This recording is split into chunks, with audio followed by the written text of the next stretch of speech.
CHN America.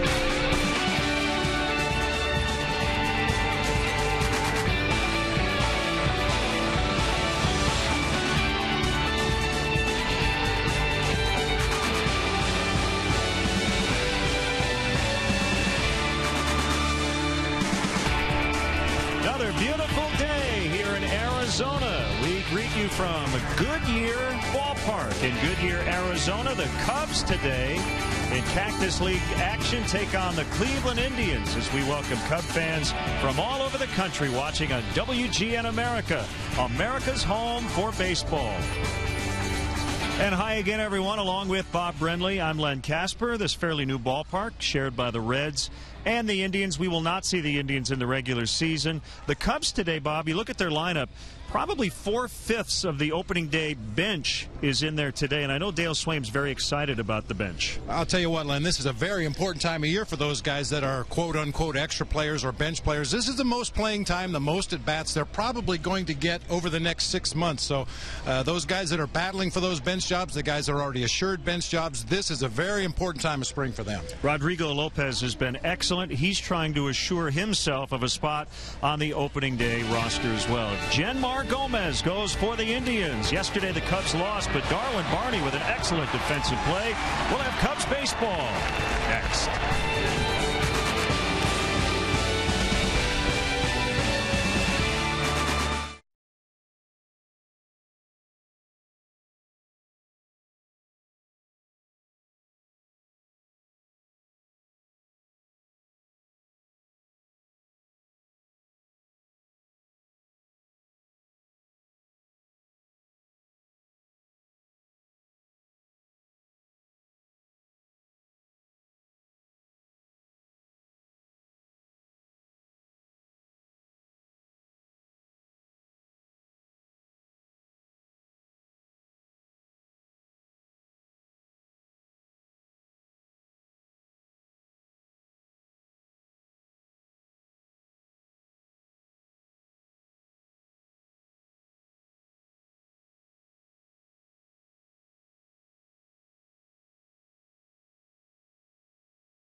Chicago Cubs baseball is brought to you by Budweiser. Great times are waiting. Designated driver. Pepsi Max, the official soft drink of Major League Baseball. 0 calories, maximum Pepsi taste. And by Ford, manufacturers of more fuel-efficient vehicles than any other brand. Check them out at your local Ford store or online at localfordstores.com.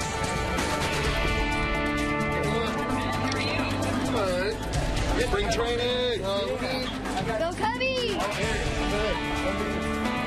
Goodyear Ballpark opened in 2009. The two teams from Ohio share this facility. Now the Cubs Pepsi lineup brought to you by Pepsi Max, the official soft drink of Major League Baseball. 0 calories, maximum Pepsi taste. We mentioned a lot of the bench guys, the veterans in the lineup today. Johnson, DeWitt.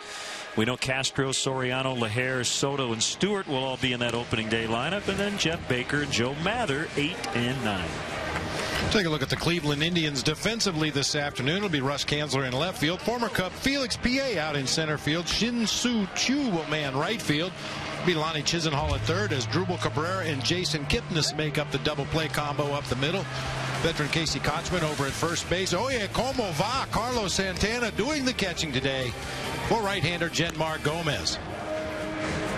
Gomez's numbers on the spring. He's having a real good campaign in the Cactus League.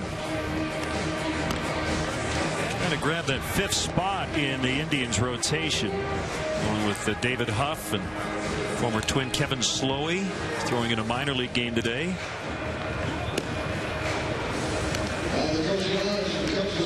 And the umpires, Stephen Barga back at the plate, Tony Randazzo, Angel Campos, and David Rackley are on the bases. We're letting a real break for the players and the fans here at Goodyear Ballpark today. A lot of overcast, a lot of cloud cover. We're supposed to be in the mid-80s today. Very comfortable right now as we get ready for first pitch.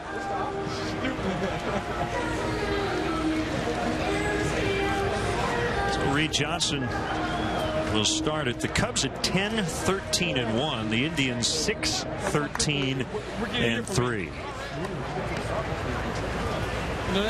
I didn't know that. Well, right-hander Gomez ready to work. Fastball missed. You see mostly a 3-pitch mix from Gomez. Fastball that'll sink and cut. Hard slider and a straight changeup on occasion. Well, right down Main Street.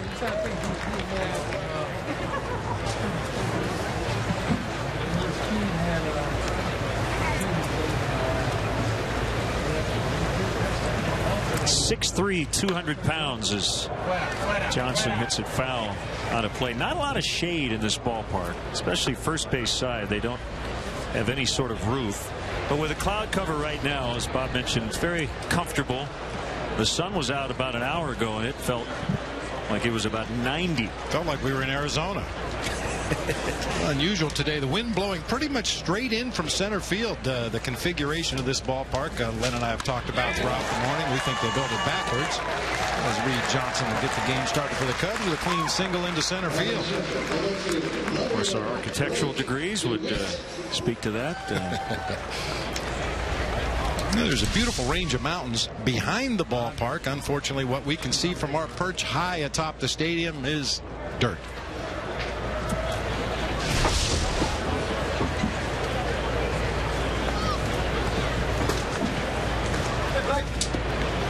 Blake DeWitt playing left field with Alfonso Soriano, the DH, this afternoon.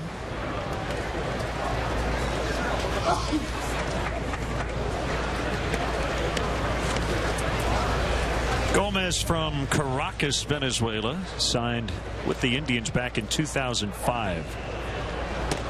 And that pitch is low and away. We were chatting before the game, and we're not quite sure how many interleague games the Cubs will play next year with the Astros moving to the American League and the need for essentially an American League versus National League game every day during the season. You would expect they would play more than they currently do. We see the Indians every few years, but it's a team, Bob, that I don't mind seeing in spring training a couple of times just because we don't see them that much. Yeah, you hear the names during the course of the regular season. Certainly some of the guys were aware of their career history, but a lot of these guys, we hear their names but never get an opportunity to see them play. So even though it was a long haul over here to Goodyear this morning, we're glad to be here. Caught the outside corner. The Indians last year, if you had said before opening day they'll win 80 games, I think a lot of their fans would have said, yeah, okay, that's probably more than we thought. But considering how it went for Manny Acta's club, I think a lot of people were very disappointed. They surprised everybody as Johnson takes off. That's ball 4, and the Cubs in business here, 2 on. With nobody out, the Indians got off to a great start. They were in first place in their division as late as July 20th before Detroit grabbed the lead and later would run away with it. Boy, there's the unbalanced schedule, Bob. It didn't help that after winning 6 of 8 versus Detroit to begin the season series, Cleveland lost the final 10 games versus the Tigers. Well, and obviously the Tigers, the team to beat in that division again this year, and got considerably better in the offseason. So it could be a tough road to hoe for the Indians this year in that division. Starlin Castro takes a pitch high. Well, they don't play the season on paper. If they did, I think Detroit would be favored to win that division by about 15 games, which means they probably won't.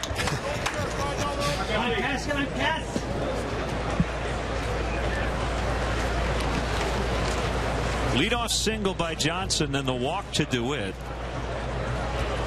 And the pitch now to Castro. Really close.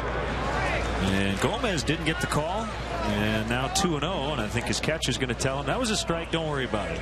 Well, sometimes you have to do that as a catcher. An umpire will occasionally miss a pitch. That one appeared to be up a little bit. But yeah, when an umpire does miss a pitch, occasionally they'll lean over your shoulder and say, hey, my bad.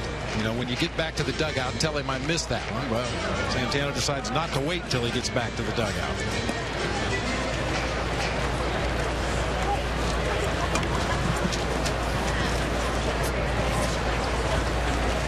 See if Castro can drive one here.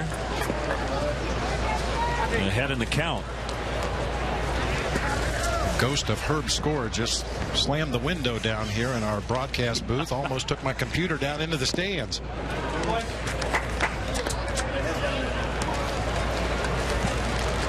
Yeah, as Bob was commenting, all of a sudden the window just on its own decided to take a little dive. Things all right. We want that window open. We like to be out there with the fans, experiencing what they experience, feel what they feel, just like we do at Wrigley.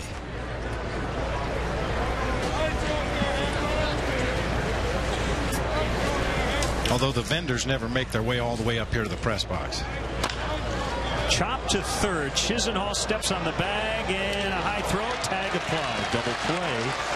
It goes 5-3.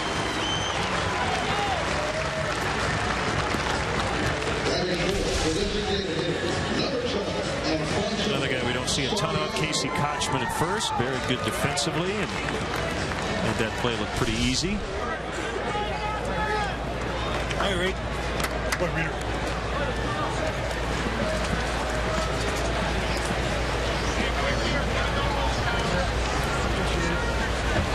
So here's Soriano with DeWitt at second, 2 outs.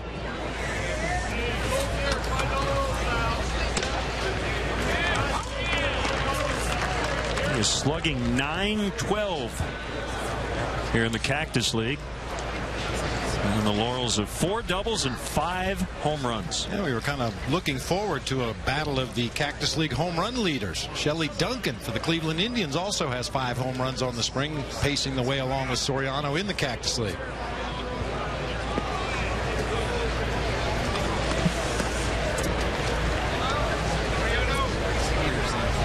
Well, I mentioned the Cubs yesterday continuing to struggle at home. Well, on the road in the Cactus League, they're 8-3-1. They've been a lot better for some reason when they bat first.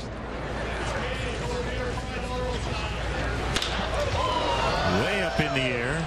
And former Cub Felix P.A. camped underneath. A promising start to that frame, but Gomez gets out of it with no damage, which he's done all spring.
Cleveland Indians starting lineup. Chicago area native Jason Kipnis will lead it off at second. His double play partner is Asdrubal Cabrera. Shin-Soo Choo coming off an injury-plagued 2011. Carlos Santana can really hit. Also takes a lot of pitches. You have Travis Hafner, the DH. Casey Kochman at first. Russ Kanzler, former Cub farmhand, is in left. Lonnie Chisenhall and Felix P.A. rounded out. And let's check out how the Cubs take the field defensively today behind Rodrigo Lopez. Brought to you by Pepsi Max, the official soft drink of Major League Baseball. 0 calories, maximum Pepsi taste. DeWitt, Mather, and Johnson left to right across the outfield today. It'll be Ian Stewart and Starlin Castro on the left side of the infield. Jeff Baker, Brian LaHare will man the right side. Giovanni Soto behind the plate today for right-hander Rodrigo Lopez.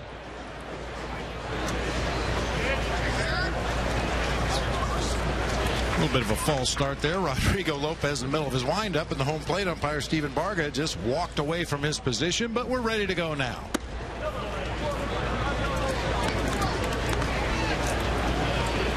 Well, he's had a terrific spring. Certainly has pitched well enough to make this club. Good sinker for a strike. Boy, and especially impressive last time out against the Oakland Athletics over in Phoenix. Went 5 innings, gave up 3 hits and 1 run. Struck out 4 and walked his first batter of the spring. Throwing a lot of strikes.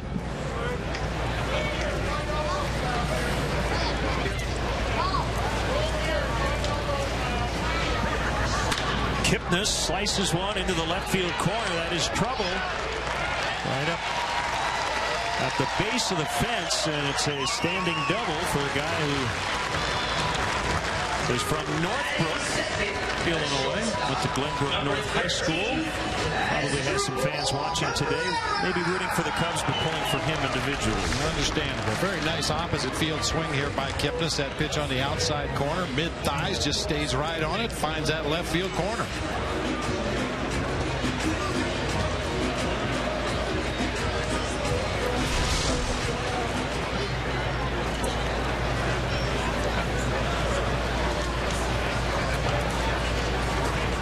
There's Cabrera. Takes a pitch outside.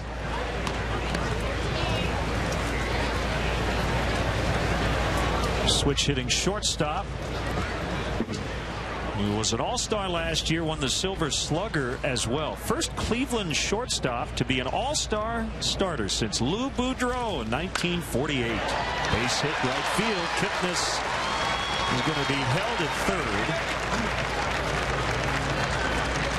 by Steve Smith, and they're at the corners with no outs.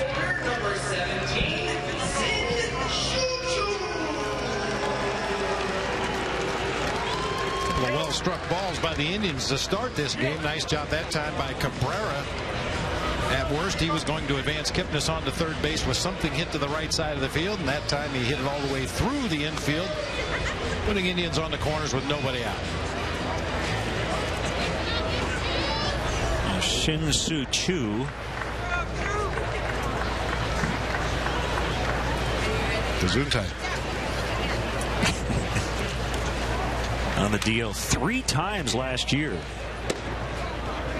Left thumb surgery and an oblique injury.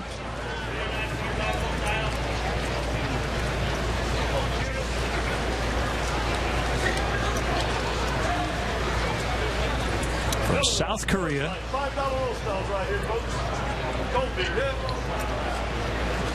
Cubs will exchange a run for a shot at a double play ball here in the first inning. That's where you can occasionally run into some issues, Len. Obviously, a low pitch is more likely to induce a ground ball, but Choo is a very good low ball hitter.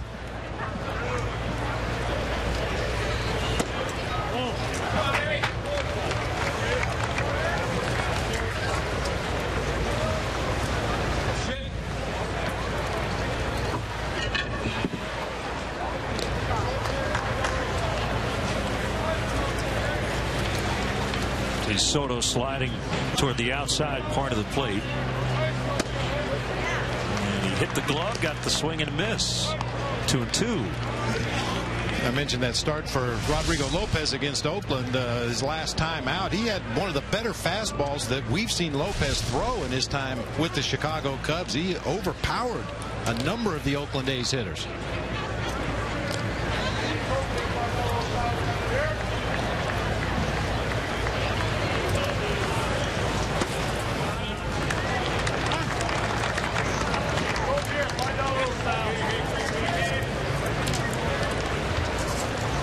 Cubs got Lopez from the Atlanta Braves and what was a minor league deal at the time, May 26th of last year.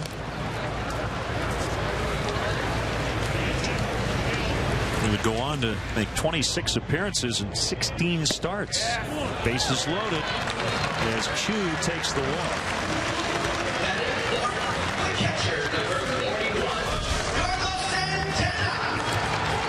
Lopez trying to drop that breaking pitch on the outside corner. Just did not take the break. You hear that a lot from pitchers down here in the Cactus League. The lack of humidity, well, just does not take the spin as well as it will when the Cubs break camp and go back north. They got to throw strikes against this guy, Carlos Santana. Switch hitting catcher, walked 97 times last year. Cranked 27 home runs. And takes a strike.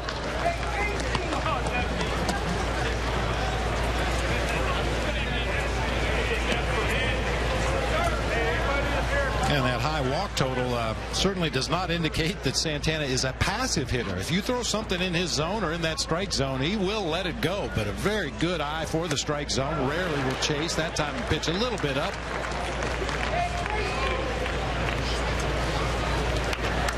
You see the low batting average, but a healthy on-base percentage because of those walks. I think that's the combination every hitting coach is looking for. A guy who has a real good idea of what he can handle, what he can't handle, and has the ability to lay off the pitches that he knows he can't handle. Just missed the inside corner. Like he tried to work that sinker off the inside part of the plate and tail it back onto the plate, but just does not get the call.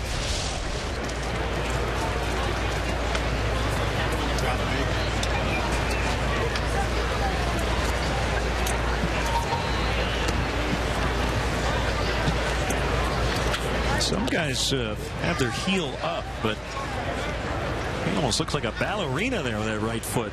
Way up on that right toe. Not hit hard. It'll be charged by Castro. He just needs to get it out, and he will at first.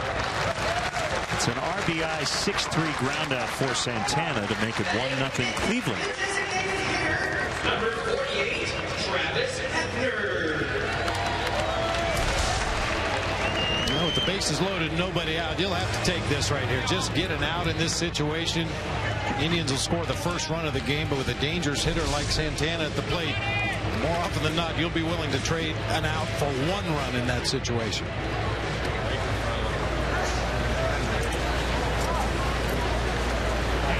Well, the veteran Travis Hefner having a good spring. Swings at the first pitch, and he grounds out. Drives in a run, 2-0. Batting sixth, the first baseman, Casey Hodgman.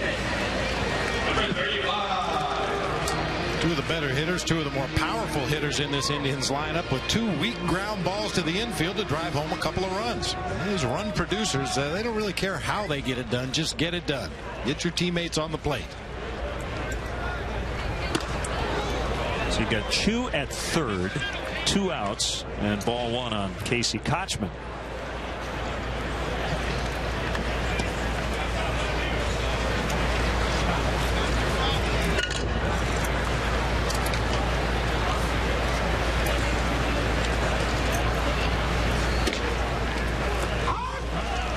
Feathered that one in there, 1-1. We talk a lot about max effort pitchers. Rodrigo Lopez is kind of the opposite of that. Nice smooth, calm delivery.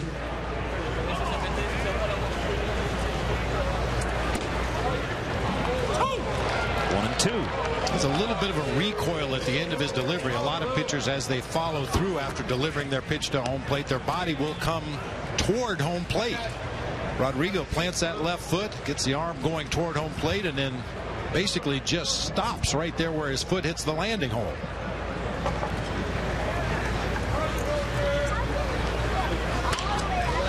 Okay.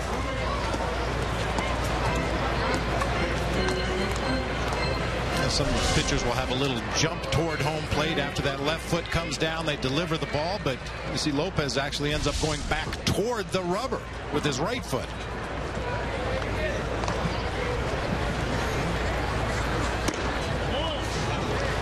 Really close. 2-2. And of course, one thing that will do is make Rodrigo susceptible to hard hit balls back through the pitcher's mound. He's not in a very good defensive fielding position after he releases that ball. Occasionally has his back turned to the hitter. Very late swing by Kochman. It's that sneaky fastball I talked about earlier. I'd have to look at the pitching charts to see if it really is true, but it looks like Rodrigo's throwing a little bit harder this year than he was last year. Very tardy swing that time by Kochman.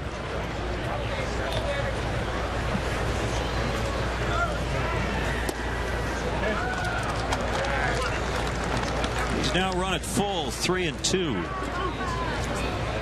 Russ Kanzler on deck. It's Chris Bosio, Cubs pitching coach.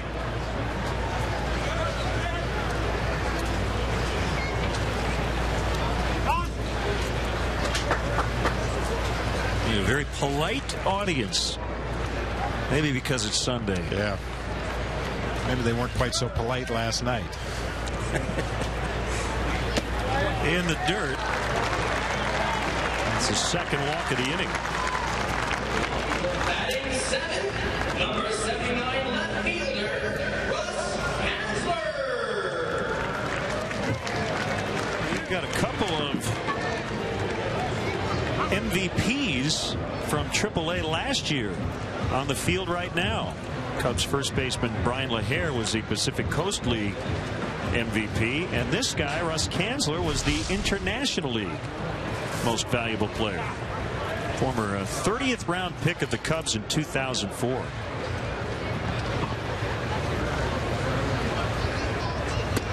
Indians got him from Tampa Bay over the winter.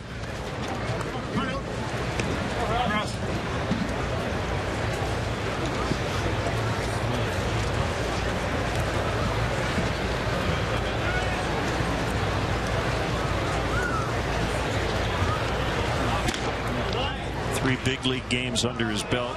With the Rays last year, he went 1 for 3.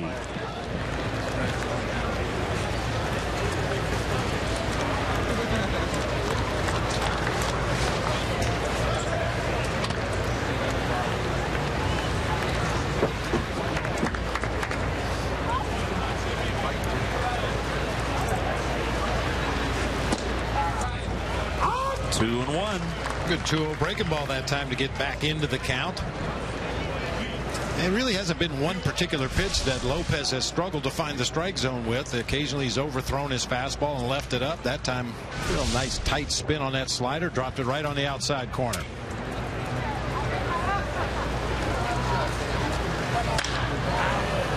Towering fly ball. Reed Johnson went in, now back, and he's got it. That was a grind for Lopez as he gave up a couple in the first.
come back. The Indians able to capitalize. The Cubs could not, as they put the first 2 on against Genmar Gomez, who now has 12 shutout frames to start the spring.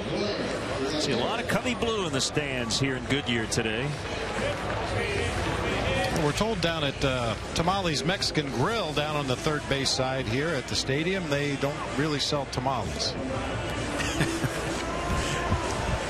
You're kidding, right? Yeah. They have crepes.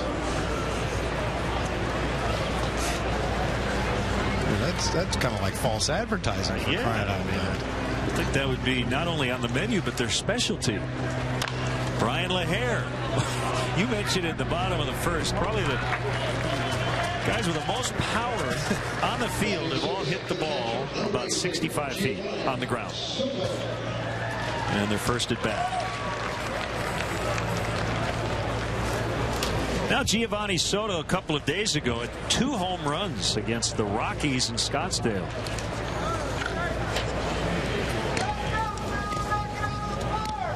And neither was a cheapie. In fact, he had 3 hits and knocked in 5 runs.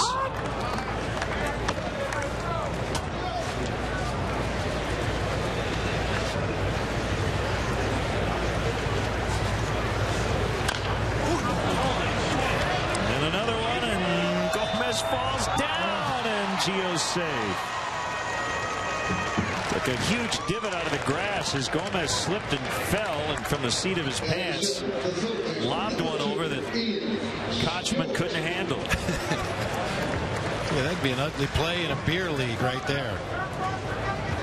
Soto just pounded the ball into the dirt in front of home plate, dribbled it out into the infield. Appeared to be an easy play for Gomez, but as you mentioned, he slipped, fell, did the splits, and then his toss to first base was just a tad short. The thing about that for a first baseman, I'm sure Carlos Pena would tell you this, and he used to work on those types of throws during batting practice. Throw it hard. Yeah, I mean, it was tough for Gomez as he was falling to the seat of his pants to put anything on that throw, but you're right, it was thrown so slowly Kochman couldn't handle it.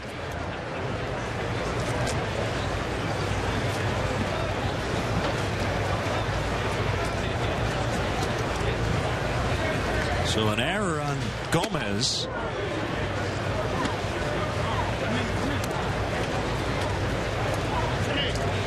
And a 1-1 count on Ian Stewart.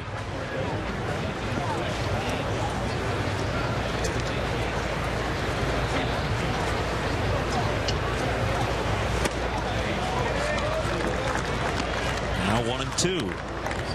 It's one of those rare changeups that you'll see from Genmar Gomez. He really relies a lot on his fastball and his slider, his 2 go-to pitches, but that time able to pull the string and get Ian Stewart way out in front.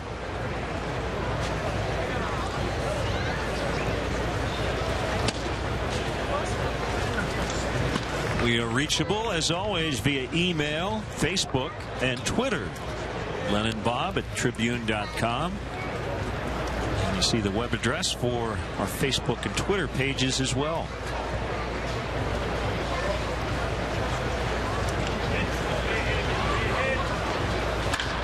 Ian Stewart out to center where PA will haul it in, and Soto tagging from first.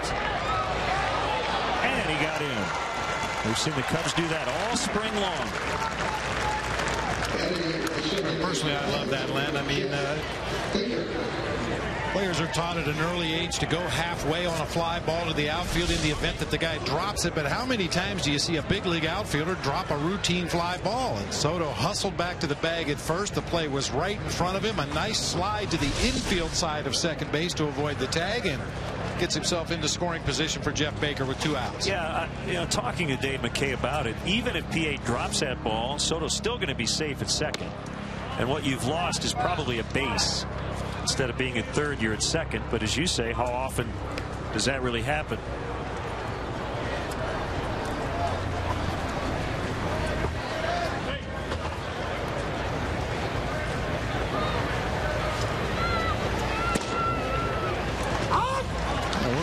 Giovanni Soto. He got out to halfway, went back to the bag at first, and Dave McKay right in his ear letting him know, go ahead and go, read the play, watch the throw back to the infield, and Soto realized that he could get to second base safely and just kept on going. If that throw was a little stronger and more on line, then it's his responsibility to recognize that, hit the brakes, and get back to first. And because so many players have been conditioned to go halfway on a fly ball to the outfield, and so many outfielders have been conditioned to just catch the ball and lob it back into the infield, you can occasionally sneak some bases like Giovanni Soto did right there. Now, as word gets around the National League that the Cubs are aggressive, they'll tag on routine fly balls to the outfield, you would anticipate defenses to look forward to that play and hustle the ball back into the infield a little quicker. And that's when mistakes are made.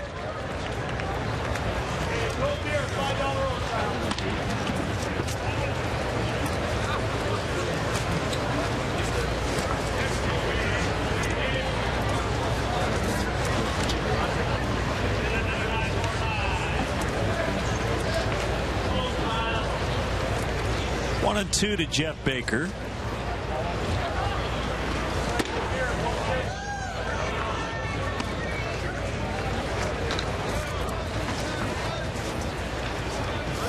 This is the first of two meetings this spring between the Cubs and Indians, so have a rematch on Wednesday in Mesa.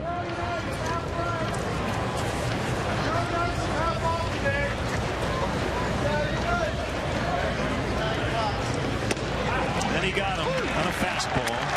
So Baker caught looking, an error, one left, 2-0 Indians early.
As we look at our forward upcoming Cubs schedule on WGN, our next broadcast of Cubs baseball will be opening day. And you've got coverage beginning on the WGN Morning News. Next year is here at 12:30. And then the Nationals and Cubs from the friendly confines. Ford, manufacturers of more fuel-efficient vehicles than any other brand. Check them out at your local Ford store or online at localfordstores.com.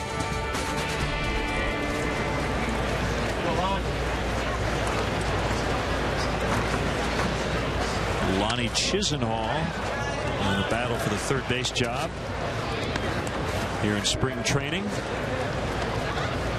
along with Jack Hanahan. Probably has the upper hand. Hanahan is dealing with some lower back tightness.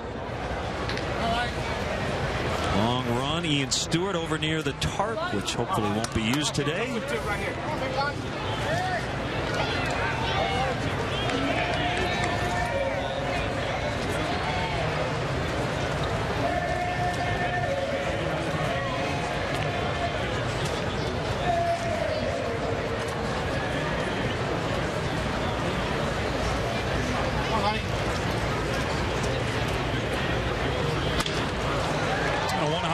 backhanded by Castro. Sets and fires and gets it.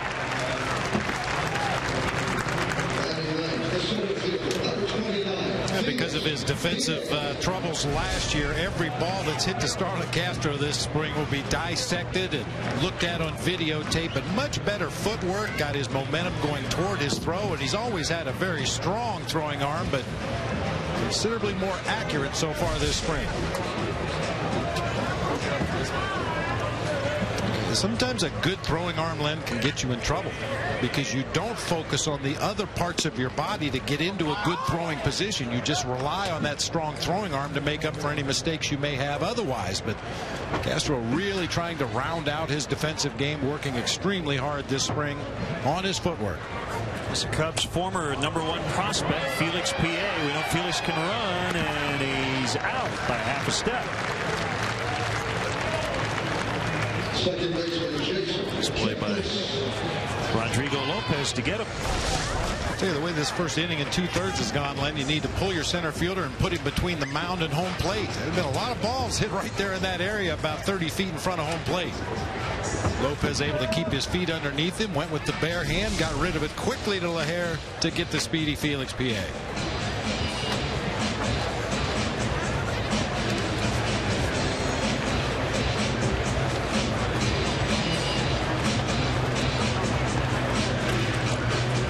Cubs signed P.A., by the way, in 2001.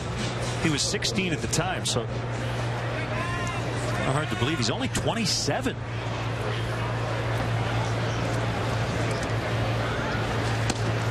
Strike on Kipnis.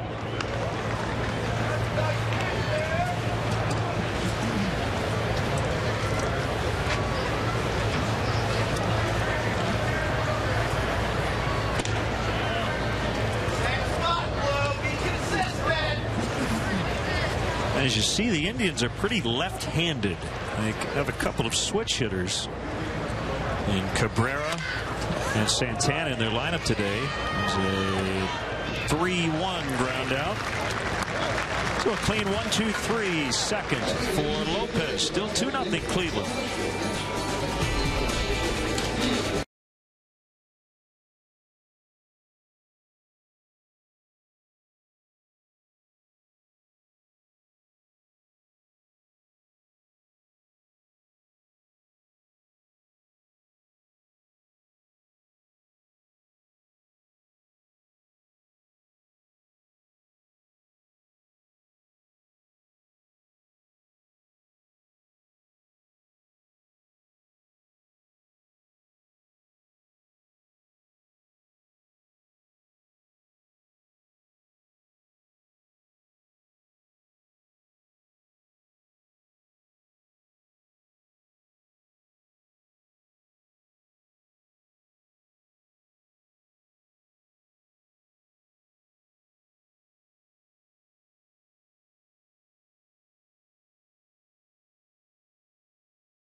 The 2012 Chicago Cubs baseball season on WGN TV is brought to you by Bud Light. It's a sure sign of a good time. Here we go. Which one of those planes will be flying you home to Scottsdale? We just taxi all the way. This was almost motorcycle day today, Len, but just a little too far. I'd had to wear a backpack with my computer in it. That's not biker looking. Would have made for a nice opening shot to our broadcast, though.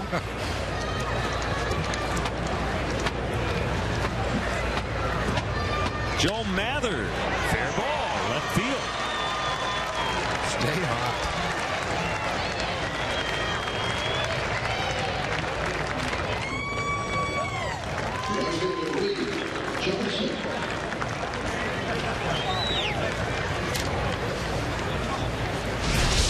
Mather hitting .405 in the spring before this at bat. Gets a first pitch fastball down and in, and promptly whacks it down into that left field corner for a leadoff double. He's cherry-picked a lot of first pitches down here in the Cactus League, but the good news is he squared them up and hit them hard. Long strides around those bases. He's one of those guys that may not steal a lot of bases, but going first to third or second to home, he can really cover a lot of ground in a hurry. Reed Johnson with a leadoff single to start the game, and he punches one out into center. It'll get down in front of PA. Good read by Mather, even though he could only advance one. He knew it was going to be a base hit.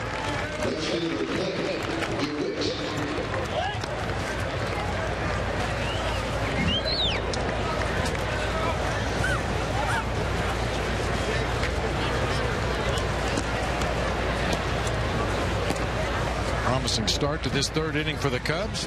Mather hiding down there in that 9 spot in the lineup today. I mentioned the batting average over 400 coming into play today, and now we roll around to the top where Reed Johnson gets a hit. And ideally the RBI guys making their way to the plate here the remainder of the inning.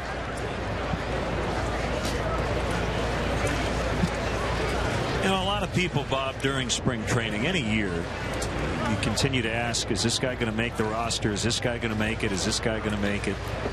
And usually the answer from the manager and the GM and the coaching staff is players will tell us who's going to make the team. I think that's the case in Joe Mather's situation. Nobody has said he's on the team, but he's on the team, right? The way he's performed, he's on the team. You would have to think so. I don't know what else he could do to prove his value to a ball club. Obviously, the offensive numbers are off the charts this spring, but we've talked at length about his versatility, his ability to play 5 different positions, possibly 6. Said he feels like he could play shortstop if necessary in a pinch, but you know, a guy with some pop in his bat. He's a good base runner. He's a good defender no matter where you put him on the field, and just continues to go about his business down here in the Cactus League with no guarantees. I mean, he came in with a legitimate shot to grab one of the bench spots, but even if the roster had been set, he would be making some decisions very difficult to make. And there are scouts from other teams who would love to pounce on him if he didn't have a spot in this roster. But again, it looks like he does. There's a walk, and the bases are loaded with nobody out. Well, and one thing that's kind of tough to predict, we touched on it briefly in the open. When you're a bench player for a major league ball club, this is the most playing time you're going to get all year in spring training, especially that last couple of weeks of spring training where teams are really trying to make an evaluation of how you fit in with the organization. I guess the question would be, of Joe Mather, what will happen if you don't get regular at-bats? What will happen if you're not on the field on a daily basis? Will you be able to maintain your edge and continue to swing the bat well? And I guess that remains to be seen. That's one of the reasons why being a bench player at the major league level is one of the toughest jobs in the game. You don't get the consistent at-bats. You don't see live pitching on a daily basis, and for some guys that's a pretty difficult hurdle to overcome. Castro came up with 2 on. His first time up, hit into a double play as he swings and misses at a breaking ball. This time 3 on. The day after his 22nd birthday.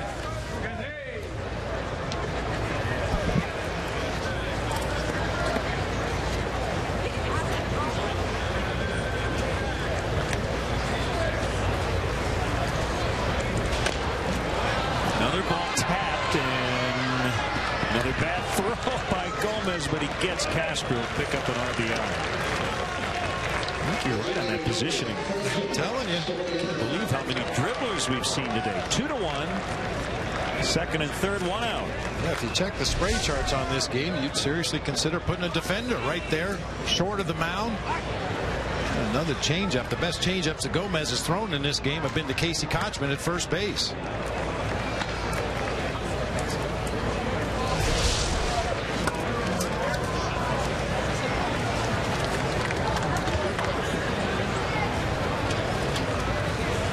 First run this spring allowed by Genmar Gomez.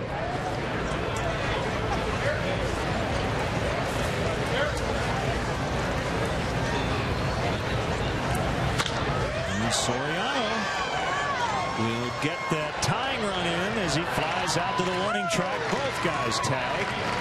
Johnson in. DeWitt to third, 2-2.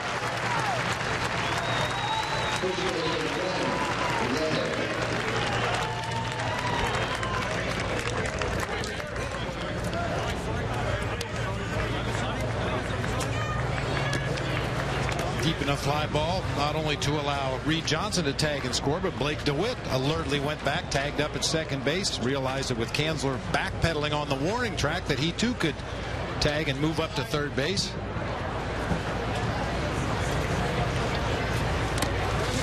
Blocked by Santana.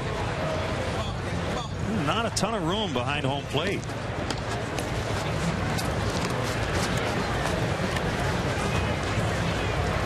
Yeah, during the regular season, and we've talked about this at length in the past, one of the first things you do as a catcher when you go into a ballpark is you throw some baseballs from home plate off of the backstop and see how it reacts. In some ballparks, that netting is stretched very tight. It's like hitting a trampoline. The ball bounces back toward home plate. In other places, it's a little looser and the ball drops straight down. Those are things you need to know as a catcher if that ball happens to get by.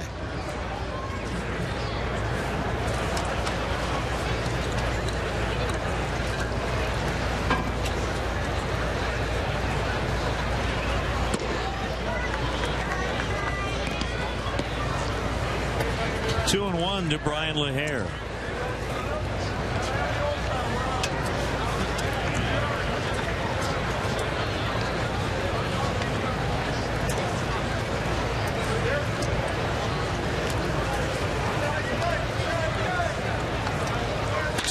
LaHare lines, and it'll get down. And the Cubs lead 3-2. Like Kanzler kind of got in no man's land. If he had tried to catch that ball and couldn't, it gets by him for a double or a triple. I think he was really fooled then by how hard that ball was hit. It looked like it was going to drop well in front of Russ Kanzler in left field, but it just continued to carry deeper and deeper into left and ultimately lands right in front of Kanzler as he's backpedaling. A little better read, better reaction off the bat. He probably makes that a relatively routine play. Good to see Brian LaHare squaring one up to left field right there. For me, Brian LaHare has always been very much a rhythm hitter. You watch him in the batter's box. He's got a little movement with his hands like he's stirring a cake, and then he finally gets his hands back into a hitting position. And I think his timing has just been a little bit off this spring. Really good to see him square that one up. Yeah, he had a really good day against the Rockies a couple of days ago. It seems to be heating up.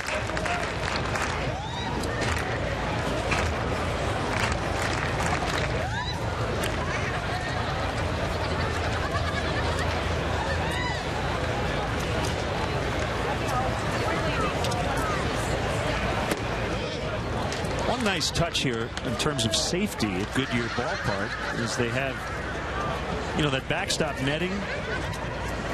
They extended all the way past the dugout. So that is very helpful for the fans in the first few rows. Again, there's not a lot of foul territory here, so there'll be some screamers that'll be hit right into those nets.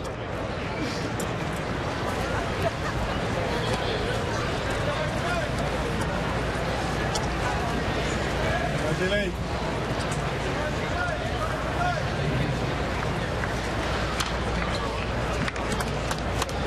Well, then you're probably too young to remember when the Brewers trained at Sun City down here in Arizona, but a large percentage of their fan base over in Sun City were retirees. They actually had an area behind the first level of seats where they could park their golf carts and watch the game.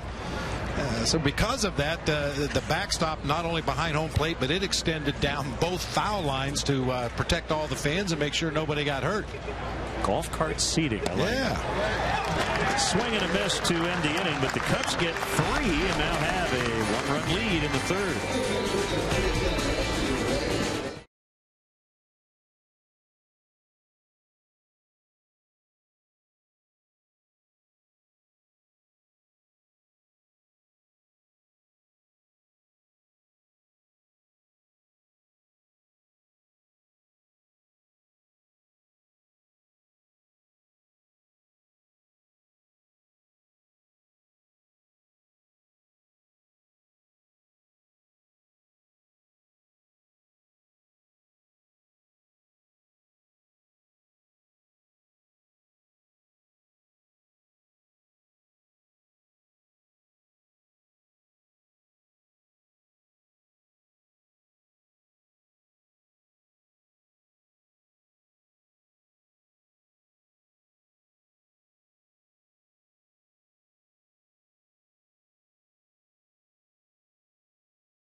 Hey, Cub fans, make sure you check out our WGN Baseball blog on WGNTV.com. It's brought to you by Jeff Vukovich, nationwide agent serving the area for 33 years.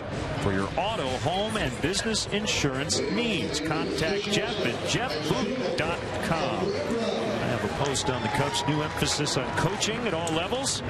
We have photos from Goodyear.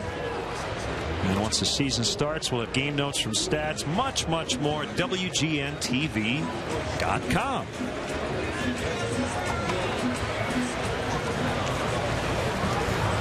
Cabrera, Chu, and Santana against Rodrigo Lopez.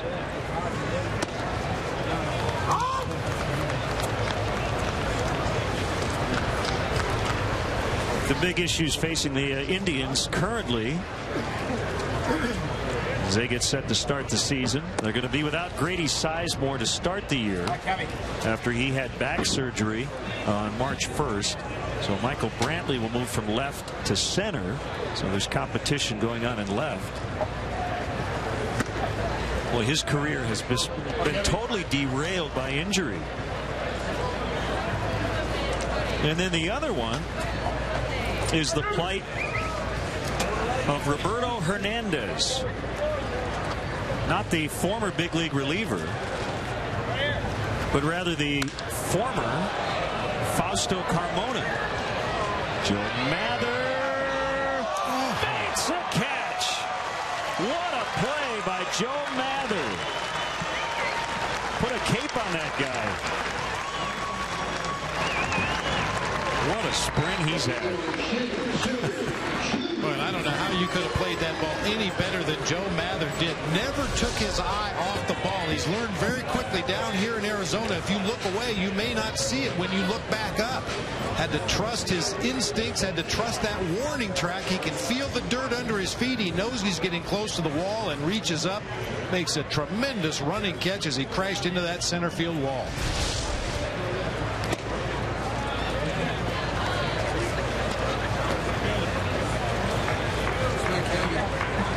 Where it really helps to be 6'4". Used every bit of it that time. A bit of an easier play this time. DeWitt coming over to the area, but it will be Mather. So the Fausto Carmona story. Well, it was divulged that his name was not Fausto Carmona, but it was Roberto Hernandez, and that he was also 3 years older than previously thought. He was arrested in the Dominican Republic under false ID charges, but those were dropped in exchange for his completion of a work program in the Dominican. So they're not really sure when he'll be ready to come here and when he'll be ready to pitch. The Indians are certainly hopeful that he'll be here soon, but you can't really count on him in your rotation until he's able to leave the Dominican. And you would assume he's working out, throwing on a program down in the Dominican, but you can't assume that either until you get him back here and actually see where he's at physically.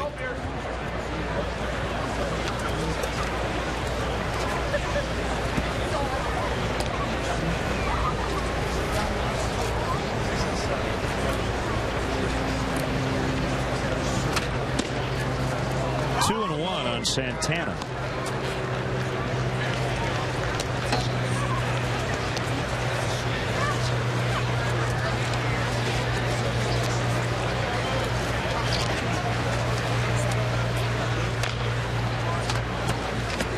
Well, you're right. He takes a healthy hack when he gets one he likes. Yeah, he doesn't get cheated. And with 2 strikes, he will expand his zone a little bit. That's where maybe you can exploit that aggressive swing. But when that count is in his favor, he really narrows his strike zone down. Big cut that time.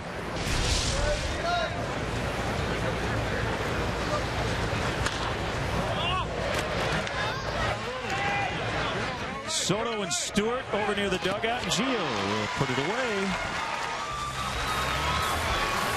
What a play by Joe Mather to start that inning.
This copyrighted telecast is presented by authority of the Chicago Cubs and may not be reproduced or retransmitted in any form.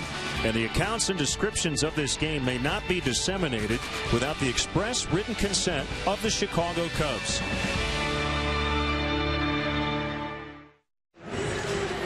Hey fans, that's you. Don't miss your chance to experience the hottest new area in Chicago sports. The all-inclusive Budweiser patio is now open at Wrigley Field. For more information and to purchase tickets for the 2012 Cubs season, call 773-404-4200 or visit Cubs.com/premier.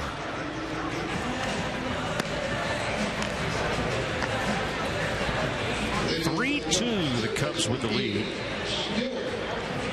Bottom three, Stewart, Baker, and then Mather will hit a home run. Might as well. Do it all. Drive the bus back to Mesa after the game.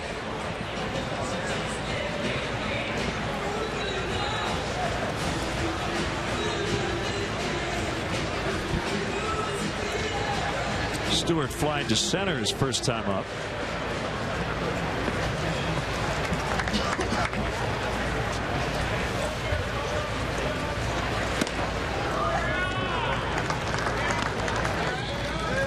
First-round pick of the Rockies in 2003. One of the guys he was traded for, Bob, Tyler Colvin, putting together a nice spring for the Rockies. I think both clubs are hoping that they're both happy with this trade. Stewart and Colvin are able to somewhat resurrect their big league careers wearing new uniforms.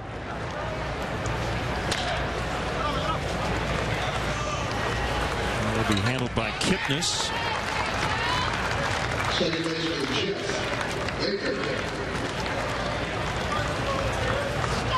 Another former Rocky, Jeff Baker.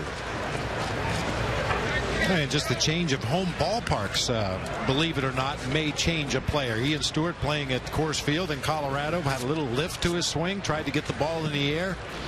And maybe not quite the right thing to do at Wrigley Field, especially early in the season when that wind blows in off of Lake Michigan. Try to work a little bit more on a line drive stroke, which will play very well when the wind turns around and the summer temperatures heat up. It's an offensive park normally about 40% of the time, and the pitcher's park about 60% of the time, depending on that wind direction.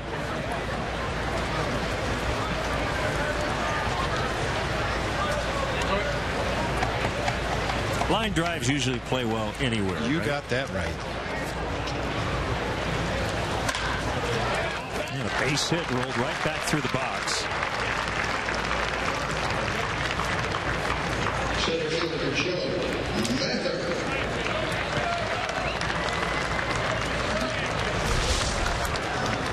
Good solid contact, hard ground ball right back through the middle. Nobody's going to get to that one. I got to believe that Gomez is going to be a little more careful on the first pitch to Joe Mather in this at bat, after he ambushed him for a double into the left field corner on the first pitch back in the third inning.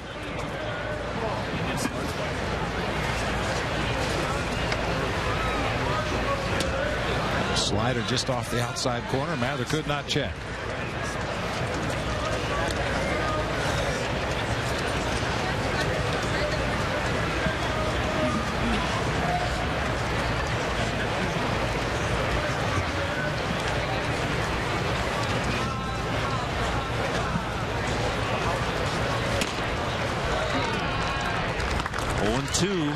Back-to-back sliders, nearly identical locations. That time a bigger swing from Mather, but came up empty.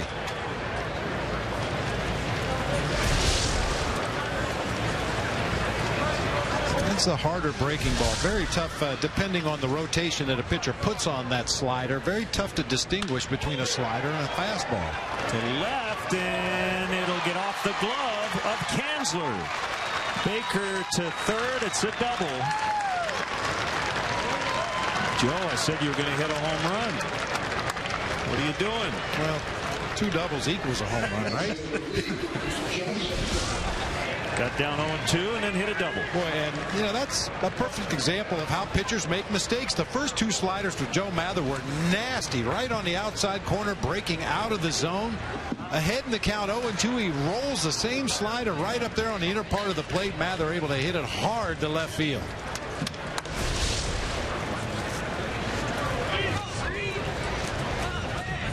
I guarantee you that's not where Carlos Santana or Genmar Gomez wanted that slider, but Joe Mather in a good position to take advantage of that mistake. I don't think it's where Jimi Hendrix would have wanted that slider.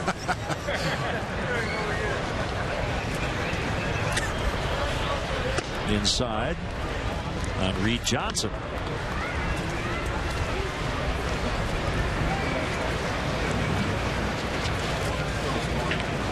Well, we know the Mariners and A's are over in Japan playing exhibition games to get ready to start the season.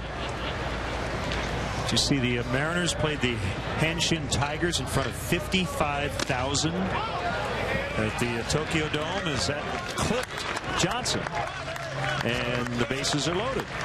And for an exhibition game, they all came out to see Ichiro.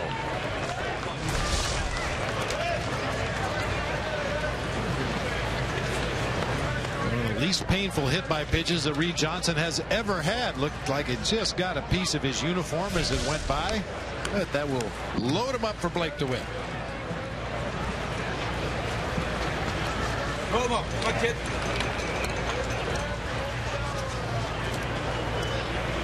He has walked twice and scored once.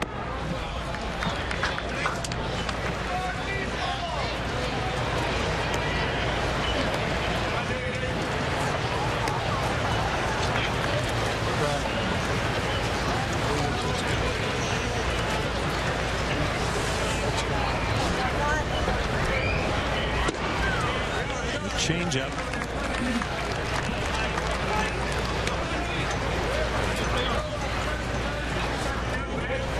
Wind has died down, very calm at the moment. Pitch away. Come on, kid.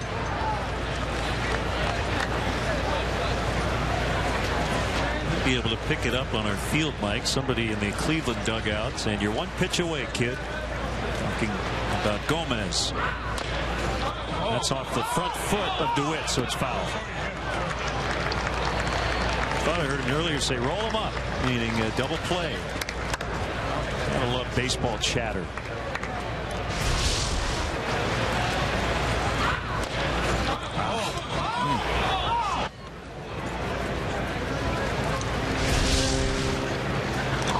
I would say it's fortunate that caught a piece of Blake's foot. That might have been a 1-2-3 double play had it not been, but just caught a piece of the instep there and trickled into fair territory, and home plate umpire Stephen Barger right on top of it.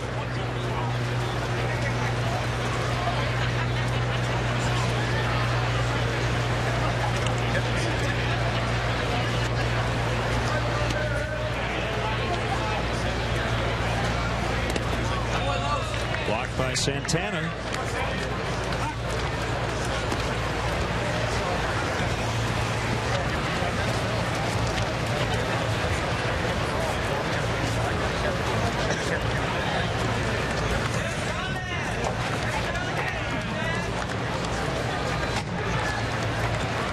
Cubs got the lead with 3 in the third. They had the bases loaded with only 1 out here in the 4th.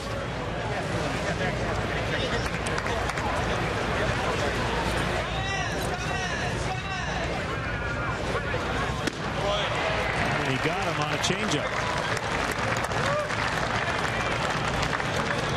Talked about that Gomez changeup earlier in the ball game. It's his 3rd best pitch, but when he gets in trouble with some runners on base, he incorporates that along with this fastball and slider. Real good one there to Blake DeWitt with some tailing action off of the outside corner.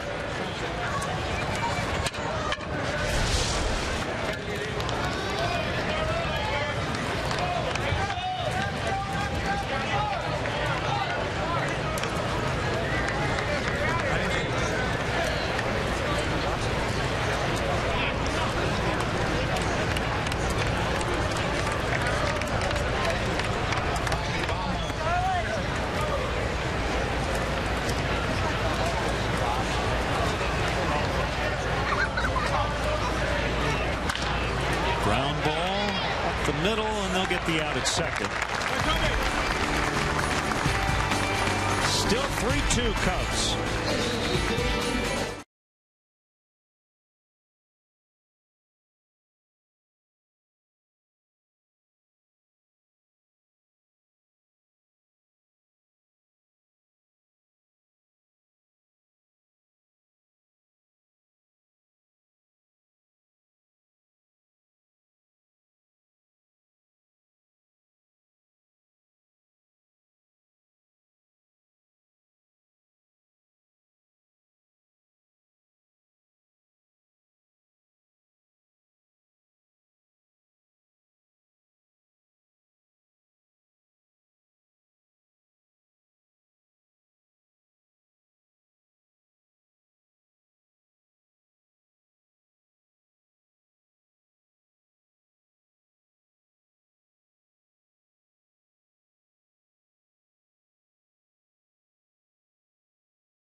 Know a newborn Cubs fan? The Newborn Fan Club is the perfect gift to showcase what it means to be a Cub for life.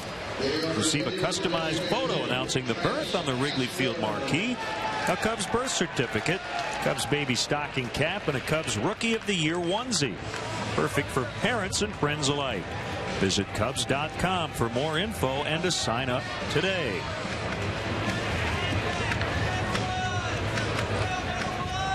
That's a shot of Glendale and the football stadium. Just down the road in Goodyear. Dave Sapelt is now in center for Joe Mather.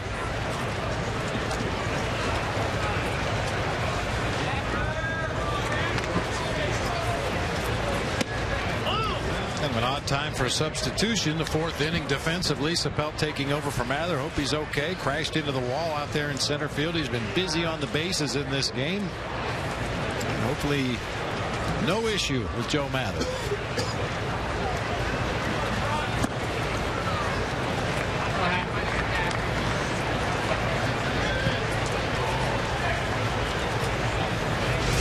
It's a play we were talking about earlier in the ball game. The running catch.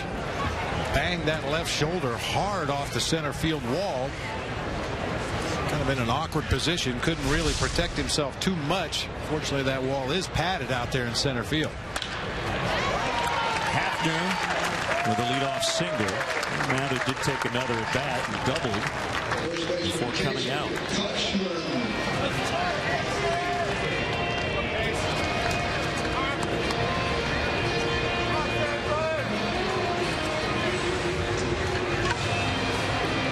Lopez will probably get up to around 80 pitches today.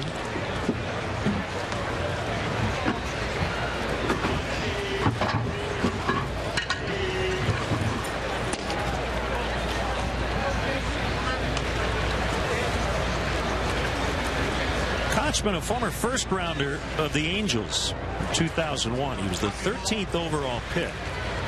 He's the son of longtime Angels scout and minor league manager Tom Kochman, who signed him after Casey was drafted. How would those negotiations go?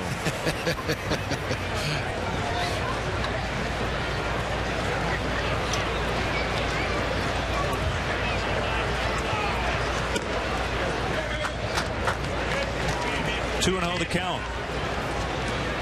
Kochman has always been widely hailed for his defensive work over there at first base, but he's having himself a nice year at the plate down here in the Cactus League, hitting over 300 going into play today.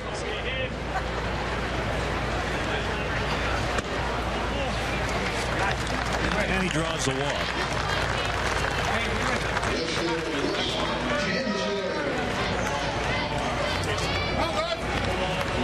Third walk issued by Lopez.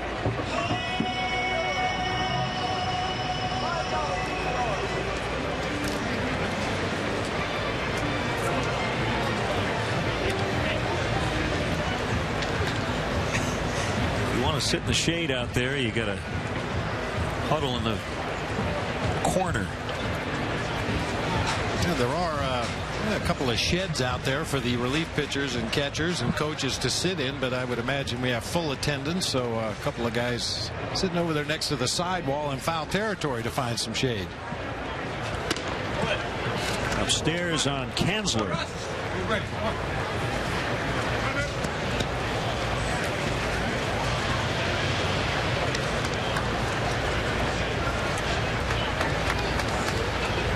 Now this time of spring training with a full roster of pitchers and a few extra pitchers, and bullpen catcher, bullpen coach. Seating goes quickly in those bullpens. See, the real veterans, when the bus pulls up here at Goodyear, the real veterans go straight from the bus to the bullpen and stake out their seat, get their equipment all set up where they want it, and then come into the dugout and get prepared to start the ball game. The rookies come into the dugout first. They wave to the fans, sign a few autographs, and then go down to the bullpen and realize there are no seats. Blake DeWitt. One away.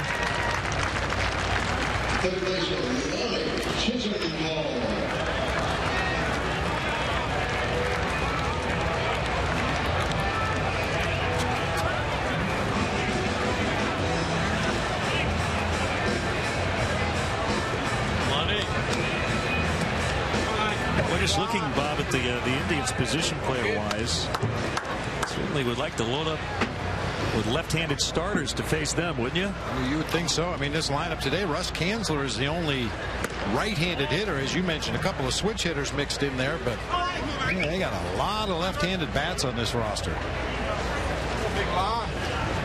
I mean, to the point where it might be worth your while as an opposing team to adjust your rotation when you're playing the Indians to make sure you have your left-handed starters scheduled to pitch and your left-handed relievers rested and ready to go.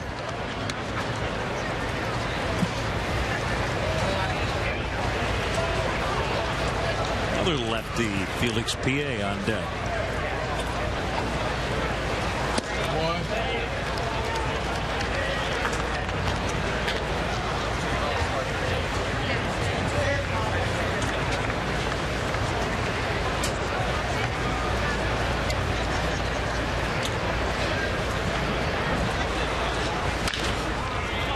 Pulled on the ground, foul.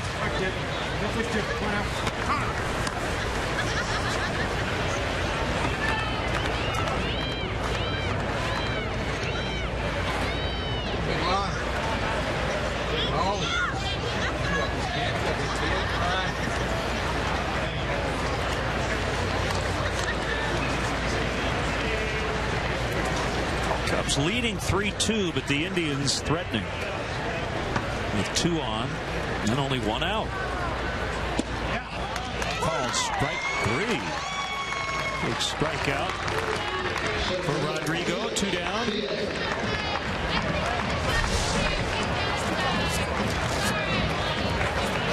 Comeback sinker right on the inside corner. Nice frame job that time by Giovanni Soto to hold it right there. Give the home plate umpire a real good look.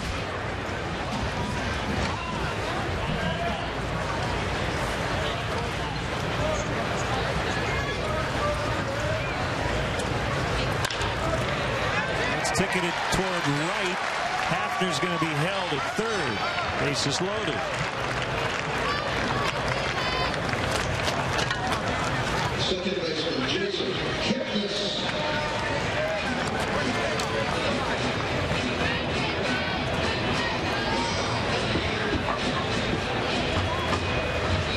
Travis Hafner did not run well was getting a very short lead out there at second base. It was going to take an extra base hit to score him from second base.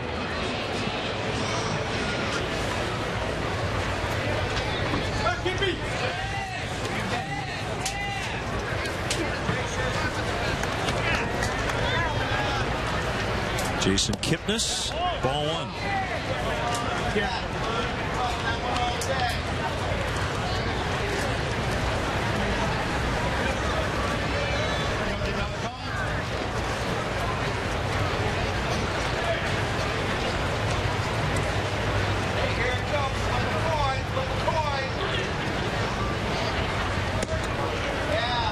Get me over slider.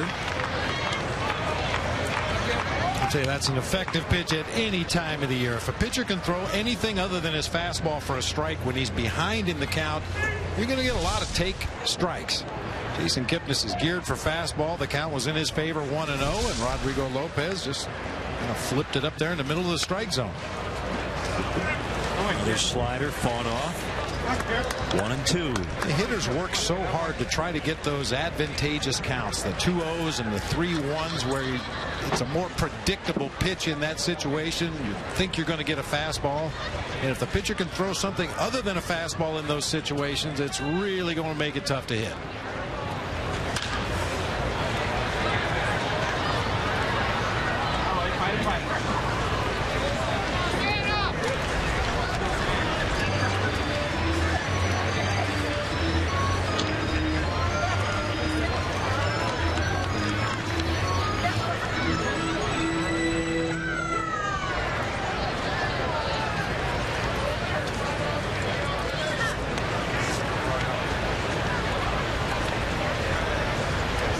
Lopez trying to get out of this here. He had 2 on with no outs. Just outside.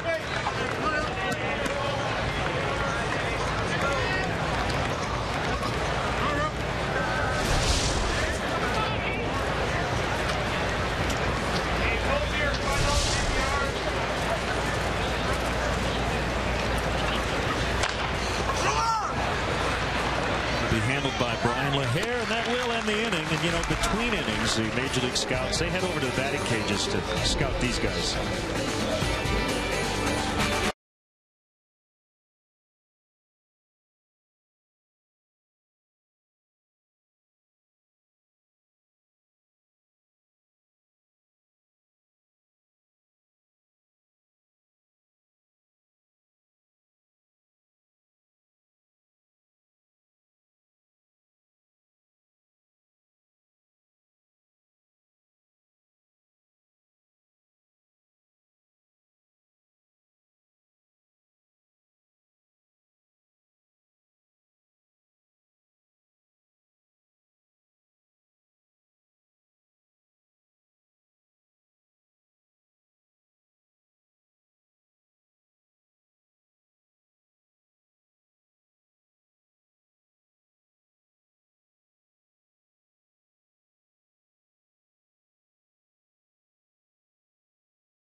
The fifth inning is brought to you by Subway. Get a different regular 6-inch fresh value meal every day of the week for $5. Subway, eat fresh.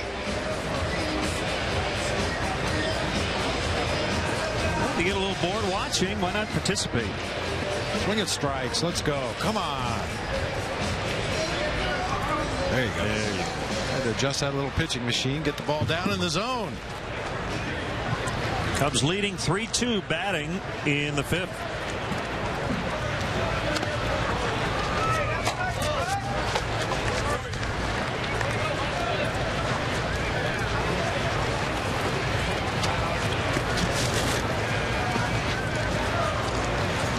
Sac fly by Soriano in the 3rd inning.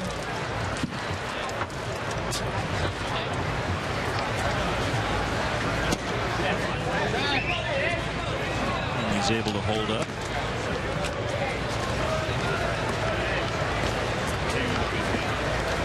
He shortened his leg kick a little bit. You know, Rudy always preaches get that front foot down early.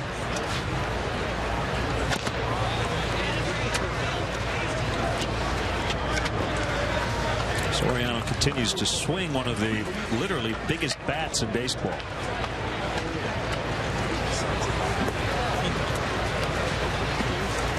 Yeah, he really has shortened up that leg kick, Len. At times, he can get his foot off the ground about knee level as he was striding toward the pitcher, but much quicker with that. Pick it up, put it down, get ready to read the pitch, and hopefully lay off some of those sliders in the dirt away that have been kryptonite to him in the past. Yeah, this little leg kick in the front, much more abbreviated, gets it right back down in the same spot. That's all a timing mechanism. Gets his weight back on his back foot and then shifts it back into a more balanced position.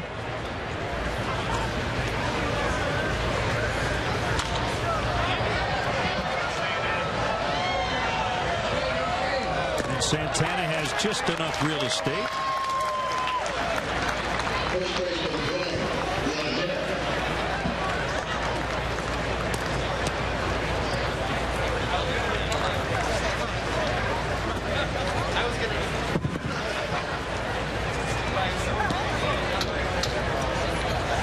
We sit here less than 2 weeks away from opening day, and you got 2 Midwestern clubs who play in open air ballparks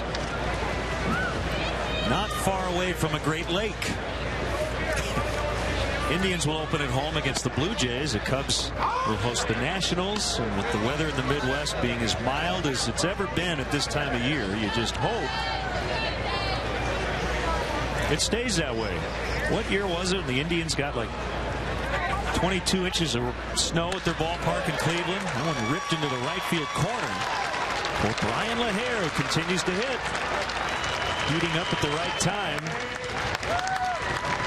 They had a 4-game series against the Mariners that was completely snowed out. Then they had to go to Milwaukee to play the Angels. Yeah. Well, that's Mother Nature at her finest in the early part of a baseball season. I mean, most of these guys on the field haven't had long sleeves on yet this spring. You go back home, there's a good chance you're going to be wearing long johns and insulated sleeves and turtlenecks. And that's what baseball is all about. And with any luck, you're playing deep into the fall in the postseason when it gets cold again.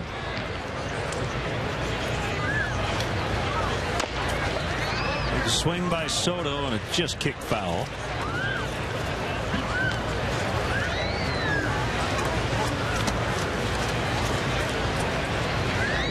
I used to hate playing baseball in cold weather.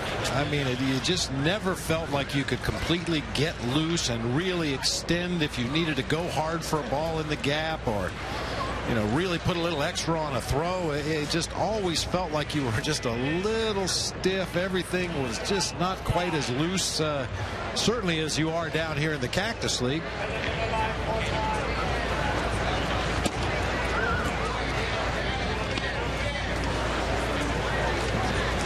So it's just incredibly ironic that I played nearly my entire career at Candlestick Park, where it's December year-round. Yeah.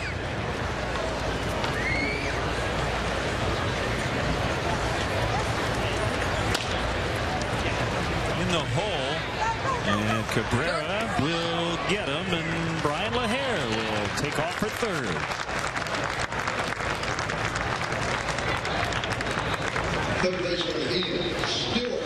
Just another example of some alert Cubs base running. I mean, we have seen more good base running down here in the practice league this spring than we saw all season last year at Wrigley Field.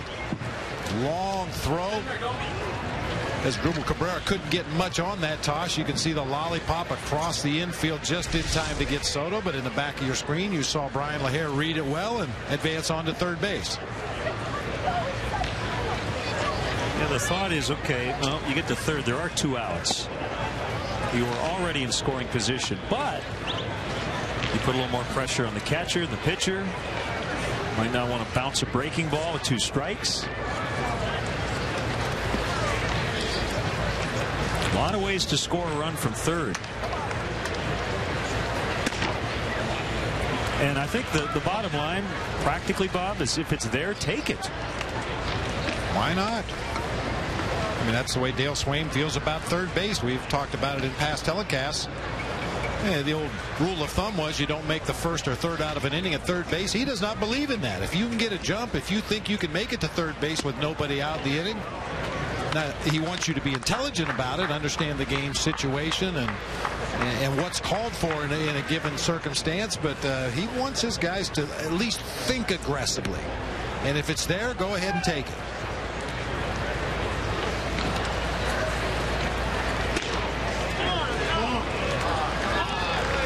Stewart held up and takes the walk.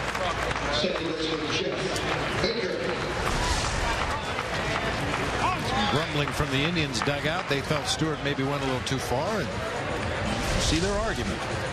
Merrill, that bat just dipped out in front of home plate ever so slightly as he checked his swing.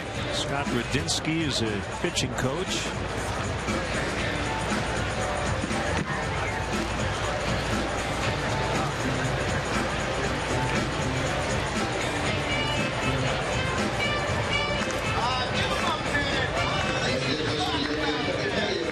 We saw former Cub Kenny Lofton exchanging lineup cards at home plate before the ball game today. He's listed as a guest instructor on the Cleveland Indians roster. Probably helps out in spring training. Maybe makes some visits to the minor league affiliates during the course of the regular season. Good to see Kenny out here today.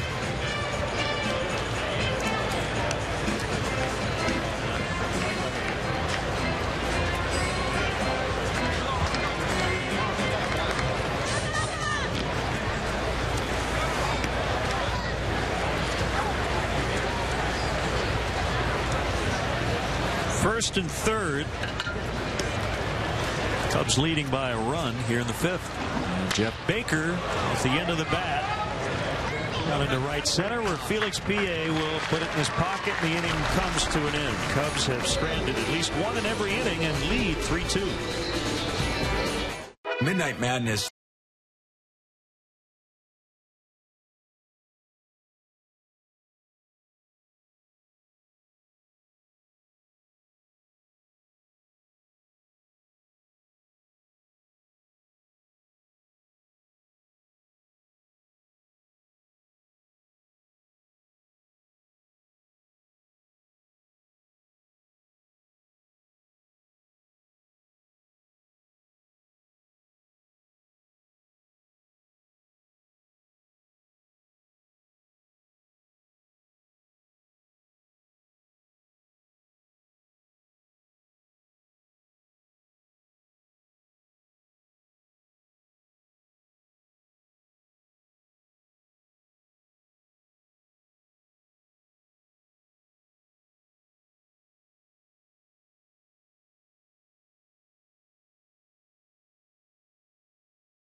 Cubs' new baseball regime generated a lot of buzz over the offseason, and now everyone's ready to see the players in action. Tickets are available now for the 2012 season, including some of the biggest matchups of the year with the White Sox, Red Sox, and Cardinals. To purchase tickets, visit Cubs.com, call 1-800-THE-CUBS, or visit the Wrigley Field box office.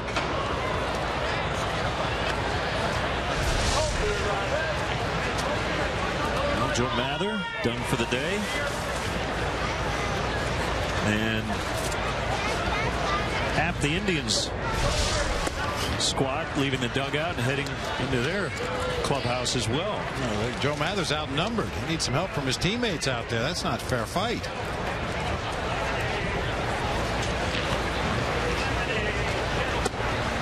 Cabrera singled in the first and should have had extra bases in the third, but he was robbed of a hit. Great catch from Mather.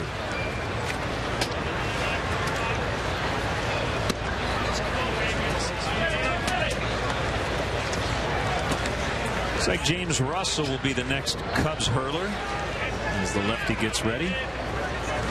3-1 on Cabrera.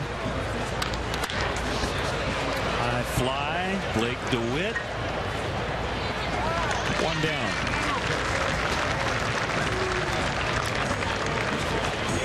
Right fielder CHN.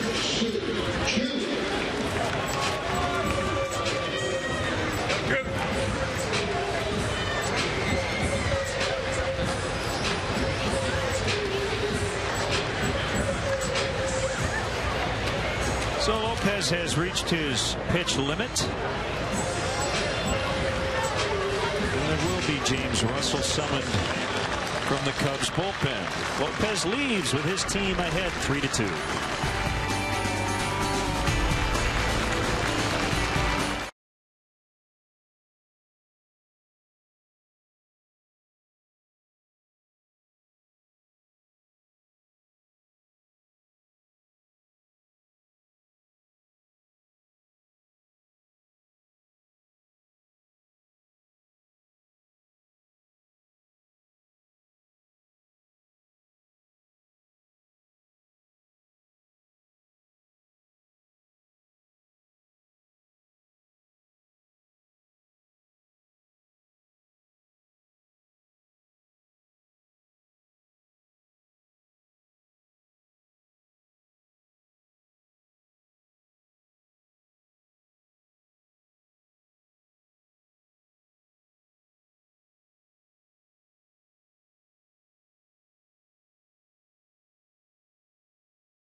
Bud Fan Cam.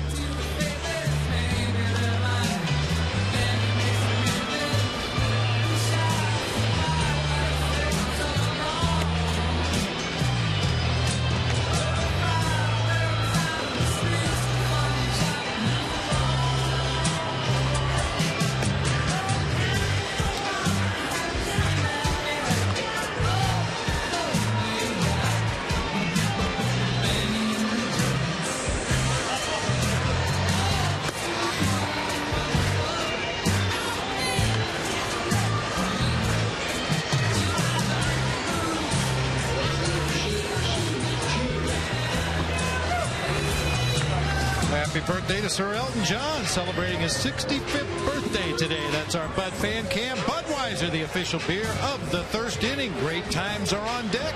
Grab some Buds.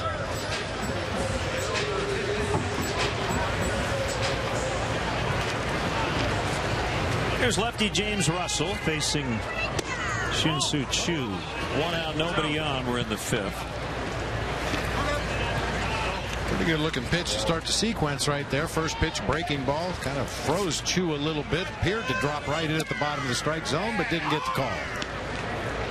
And if you're sitting at home saying, well, I wish Lopez had just gotten 2 more outs, he could have qualified for the win. You don't have to go 5 in the Cactus League.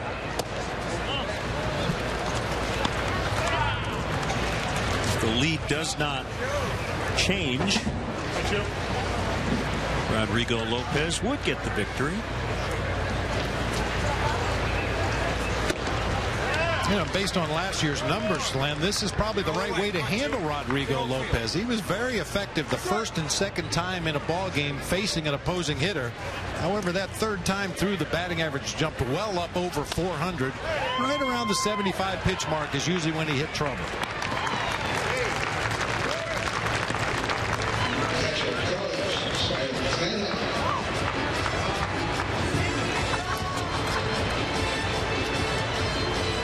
Switch hitting Santana will bat righty versus the lefty Russell.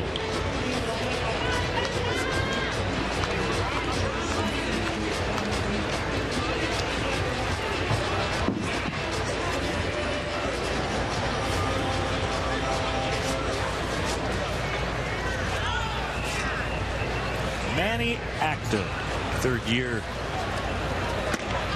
manager of the Indians.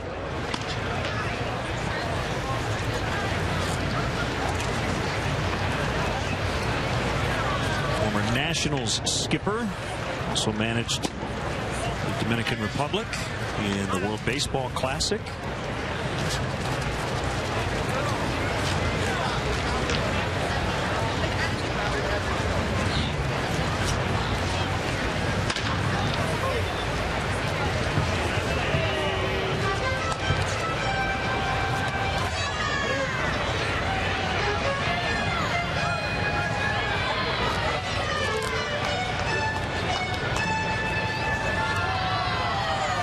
You mentioned Shelley Duncan. I don't know if we'll see him off the bench here today, but his dad, Dave, longtime pitching coach of the Cardinals, taking an extended leave of absence as his wife recovers from brain surgery. I guess they were here earlier this spring. They may still be here. I'm not quite sure, but I guess it's the first time Dave has actually watched Shelley play, as he's usually busy with the Cardinals. Good job, James Russell. He gets 2 guys. And we go to the 6th.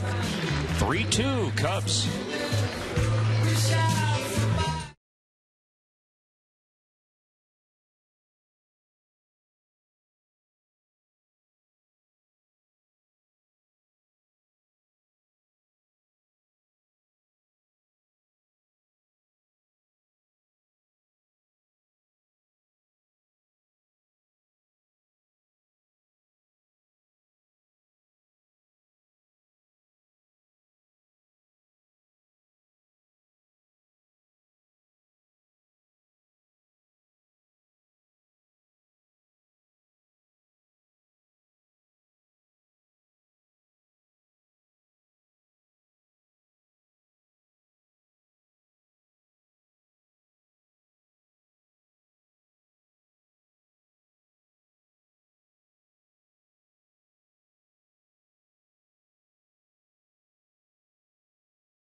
7th annual Chicago Cubs Charities Race to Wrigley, presented by Athletico, is on Saturday, April 14th. Starting at Clark and Addison, you'll run through the Wrigleyville neighborhood along the Wrigley Field concourse and finish under the famous marquee.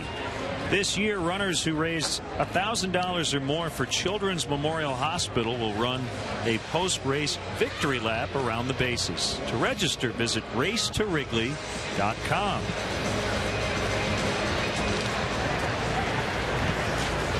Our WGN Sports crew from Goodyear, Arizona. Veteran right-hander. Indians camp on a minor league contract. Dan Wheeler deals a strike to Dave Sapelt. Yeah, Wheeler has pretty much scrapped his slider in favor of a cut fastball, a little more velocity, a little more command of that particular pitch. He'll throw a sinker, a cutter, occasional curveball, occasional changeup. First at bat for Sapelt, and he lines right to Cabrera.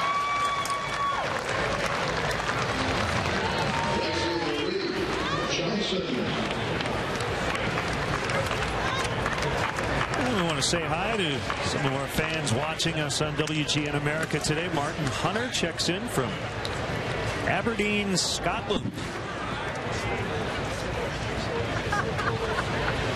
Catherine Nelson rooting on the Cubs in Albuquerque, New Mexico. And Chip Trotter says hello from Lancaster, Pennsylvania.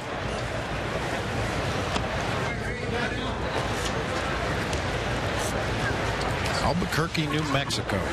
We're in the Pacific Coast League when I played in AAA for the Phoenix Giants, and our manager Rocky Bridges used to have a lot of fun with the fans in Albuquerque. He was asked one time if he could spell Albuquerque. And Rocky said, "I can't spell it, but I can smell it." And that started the war of words between the Albuquerque fans and Rocky Bridges.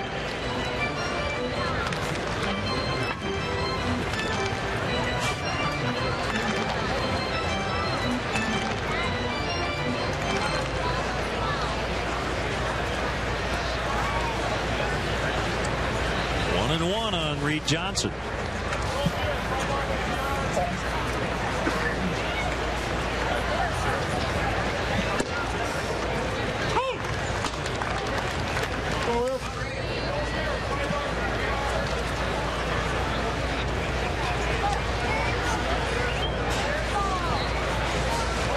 Indians struck first with 2 in the opening inning. Cubs got their 3 in the third. Both teams have had a few chances.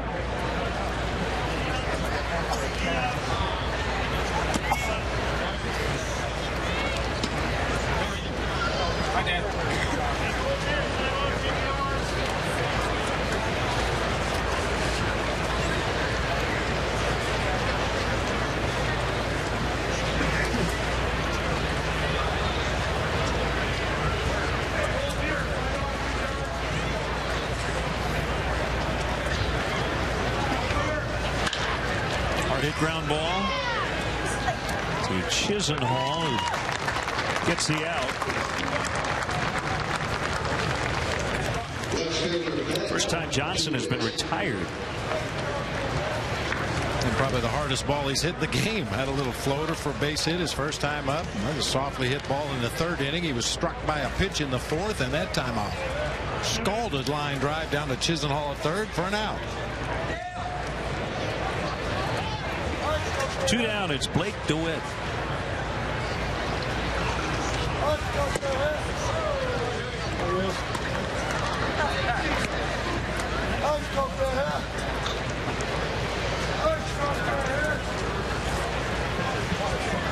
Well, not a full house, but pretty good crowd here. But again, they haven't made a ton of noise today. They're just kind of kicking their feet up and enjoying some spring training baseball.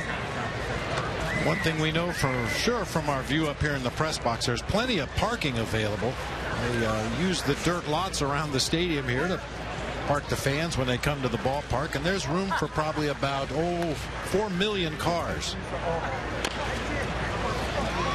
Well, they say parking is at such a premium. Well, this is about the only place in the country where it's not.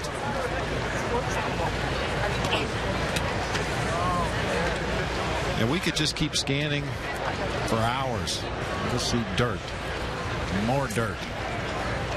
There's some dirt. Plenty of parking. Now that view makes it look like we're in the middle of the Mojave Desert.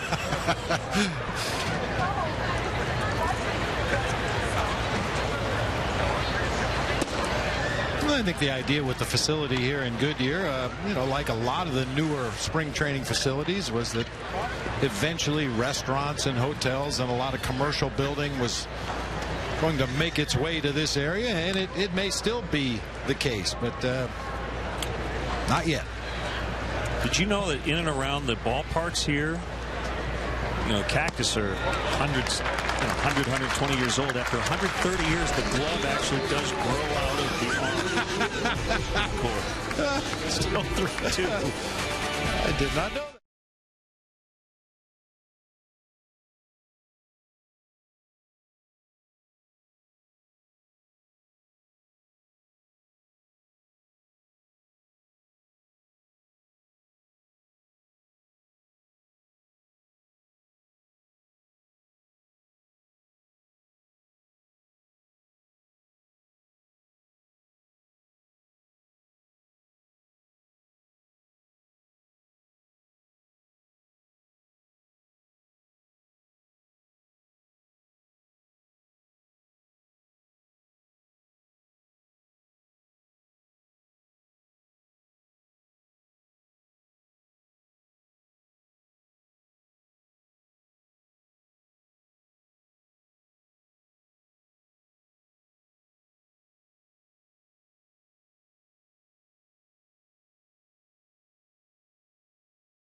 You're reachable via email, Facebook, and Twitter. We were talking yesterday about pitchers wearing sunglasses. Mentioned Kent DeColvey would wear the tinted shades, and so did Ryan Duran, going back even further than that.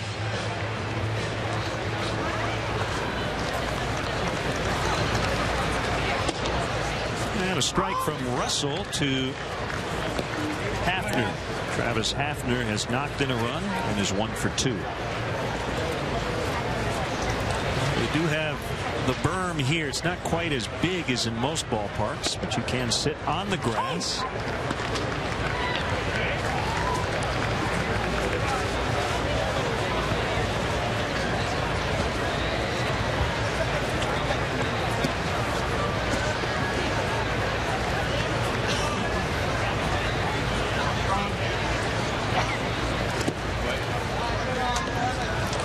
Castillo now catching. We got a whole new Cubs infield. Edgar Gonzalez is at third. Cubs put on the big shift. Alfredo Meziga is the shortstop. Matt Tolbert at second. Steve Clevenger's at first. And Hafner just punches one the other way. Again, the shift toward the pull side of the field. He had lots of room down that third base line. Sometimes it's a mistake, but that looked like he did it on purpose, didn't it? Yeah, it appeared to be a breaking pitch on the outer part of the plate, moving away from the left-handed hitting Hafner. He just kind of stuck his bat out there and took advantage of the overshift by the Cubs defensively. That's the kind of swing you usually see number 1 and number 2 hitters in the lineup take. Just kind of wristed out there into left field for a leadoff double.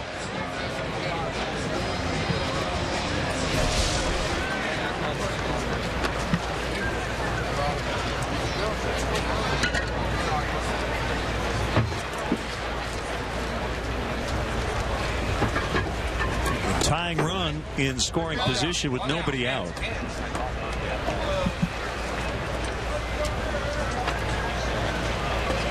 We've talked about all the lefties and switch hitters in this Indians lineup today. Good opportunity for James Russell to get into the ball game and be pretty sure he's going to face some lefties.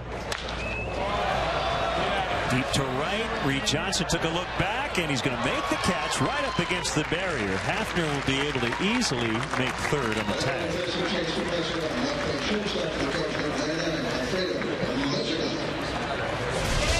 Field awareness. Reed knows that the wind is not really doing much right now, so he too doesn't take his eye off that ball, tracks it all the way to the warning track, and makes the catch right up against the barrier in right field.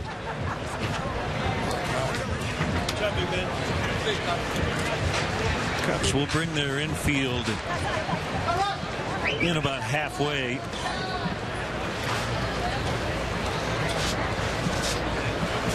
They'll have to bring him in all the way because of what you mentioned earlier. Hafner doesn't run well. And he's not getting an aggressive primary or secondary lead down there at third base. So, yeah, the Cubs can play maybe a step or two deeper than they normally would and still have an opportunity to cut off that run should Hafner go on contact.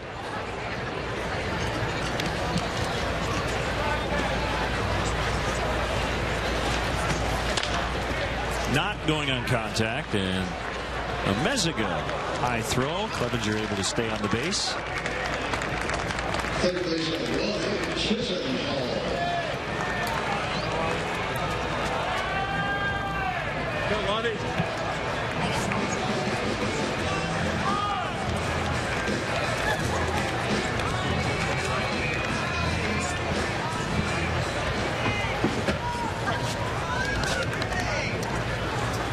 Everybody back now with 2 down. Chisenhall, strike one.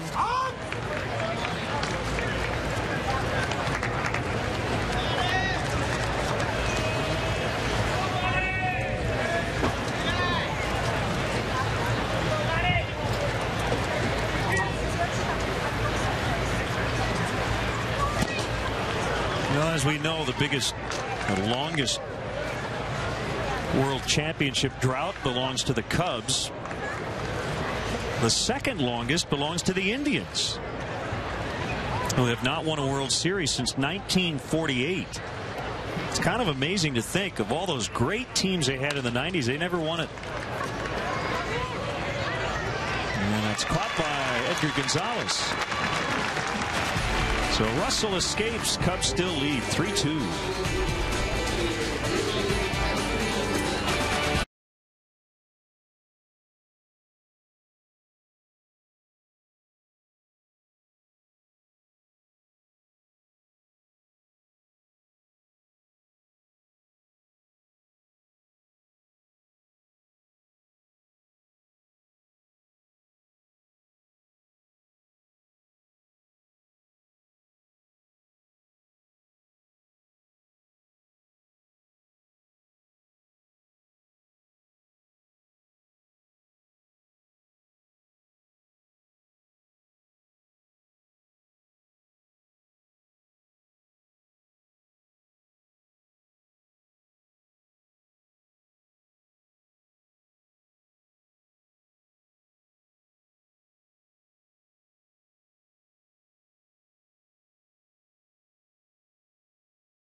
Subscribe to MLB.TV Premium today. Get over 150 select spring training games with no blackouts and every regular season game live or on demand on your favorite devices.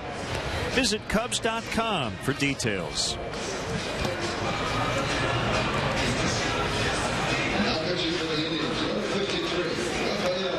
Cubs leading 3-2 in front of 6,614. They're in Goodyear. Rafael Perez, a left-hander, made 71 appearances last year. Won 5 ball games in relief. Yeah, only his 3rd appearance here in the Cactus League. He was held out the first 3 weeks with some shoulder soreness, but trying to quickly get himself into game shape.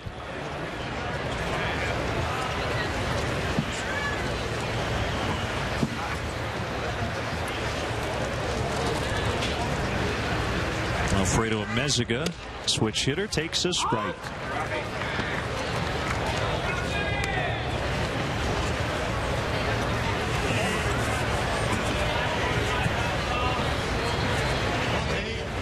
He's now playing short.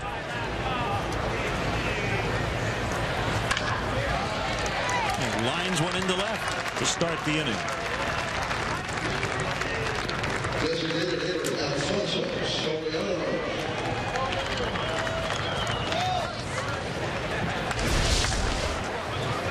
Good start to the inning for the Cubs. Amezaga picking on a breaking ball out over the plate. Might have hit it off the end of the bat a little bit, but got enough to guide it out there in the left field for leadoff single.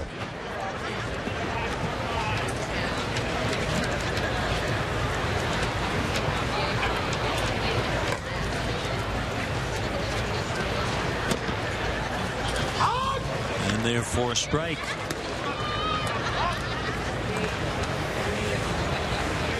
I was just thinking about it, partner. It's going to be odd. I mean, we'll see Prince Fielder at Wrigley Field because the Tigers come in for interleague play. But the Cubs pitching staff not having to deal with Fielder and Albert Pujols on a pretty regular basis. And the rest of the division can say the same, but both guys now in the American League.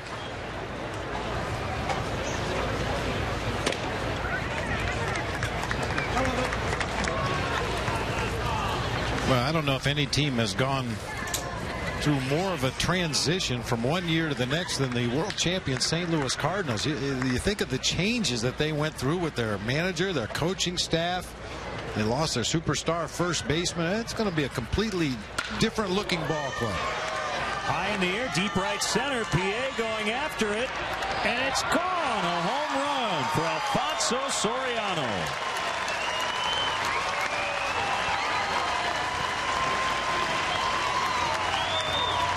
Home run number 6 on the spring, and it's 5-2. Number 6 on the spring, but to the best of my knowledge, the first one to come to the right of straightaway center field. Normally a dead pull hitter. That time got a pitch down and out over the plate. Good opposite field power this time by Alfonso Soriano, just clearing that 380 mark out there in right center field. Well, depending on what Ryan Rayburn from the Detroit Tigers is doing today in the Grapefruit League, Alfonso Soriano has at least a tie for the spring training home run lead. Rayburn had 6 going into play today.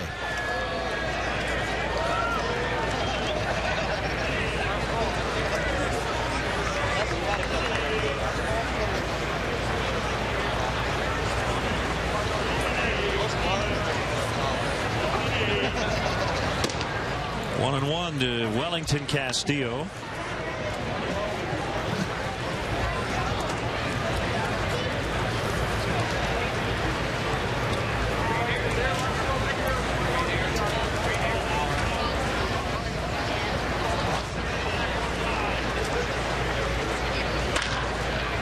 Hard chopper backhanded by Cabrera. Sets, throws, and gets him. Third baseman Edgar Gonzalez. Nice play by Asdrubal Cabrera. Planted that foot, unleashed that strong throw across the diamond. We've talked a lot about Starlin Castro and how the coaching staff and Dale Swaim have been working with him to correct his footwork, and it's a very good learning opportunity right there. Watch a guy who is very good at what he does on the other ball club. Cabrera with great balance, strong throw right on the money. You can learn a lot by watching your opposition.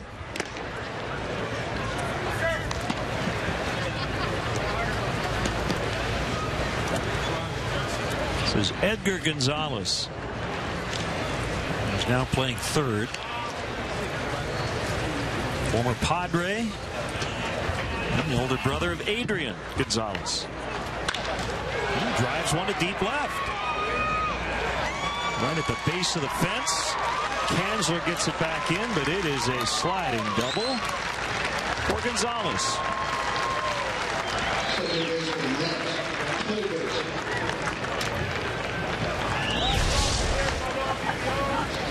Gonzalez getting to play sparingly here in the Cactus League, but he's taken full advantage of his opportunities as well. He's shown some power. He's already hit a home run. That's his third double of the spring in very limited at bats.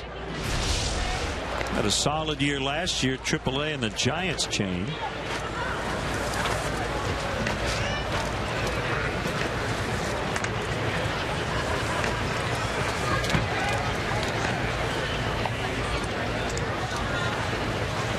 And this is Matt Tolbert.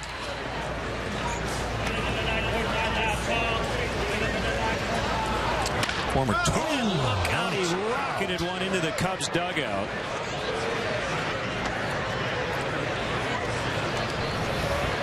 Is that Tim Buss? Tim Buss, the Cubs strength coach. Just hit the deck. And he is so fortunate he did. That could have been really bad. Another one chopped into the dugout. Well, you can smile if you're okay, but you remember last spring when former Cub Luis Salazar got hit by a foul ball off the bat of Brian McCann and lost an eye as a result. Got to really be paying attention over there. And thankfully, Bussy was. For a change.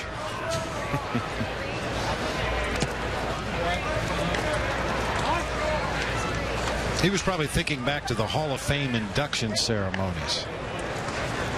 Newton, Iowa. The Hall of Famer.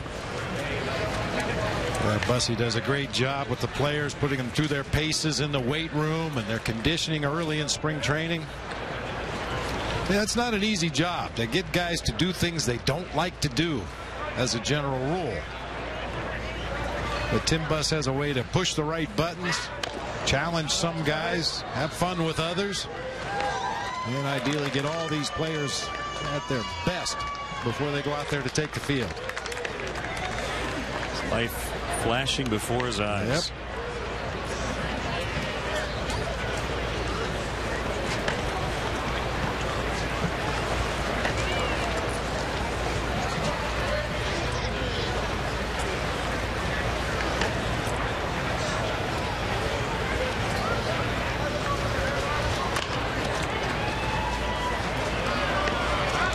I remember getting into an argument with the strength and conditioning coach one time, a good-natured argument in spring training. We were comparing ideas about the game of baseball, and I asked our guy, would you rather have a guy with 4% body fat that hits 220 or a guy that eats donuts and beer for breakfast and hits 380? What would you rather have? Oh, give me the guy hitting 220. I want that guy that's in good shape.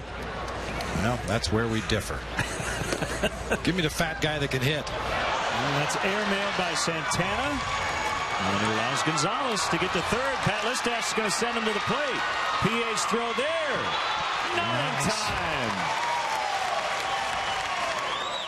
A two-base throwing error by Carlos Santana. And an aggressive send. It worked out well.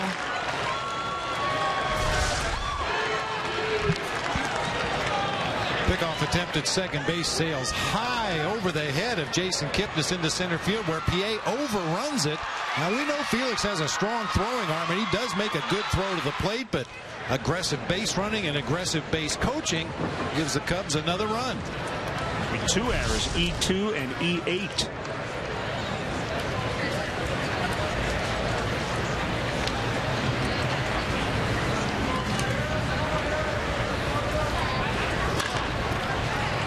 Oh, I can't believe Matt Tolbert pulled that ball. And he's safe.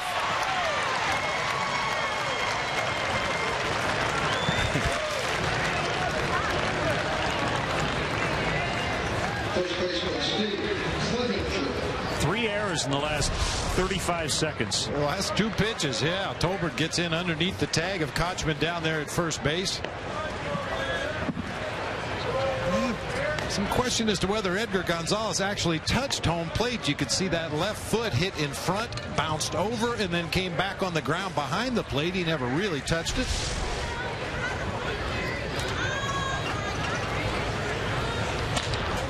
They'll roll it to Cabrera. They get 1. They get 2. 3 errors, 3 runs in the inning. Before the errors came, Alfonso Soriano hit his 6th blast of the spring. Cubs lead 6-2 in the 7th.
(6-2). The Cubs have the lead.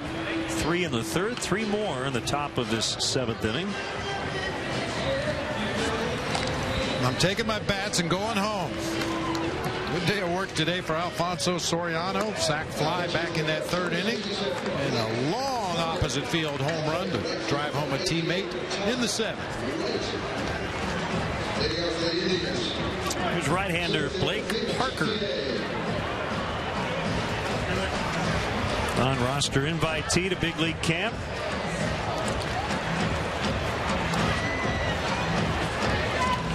Sixth pro season. The Cubs took him in the 16th round of the 06 draft.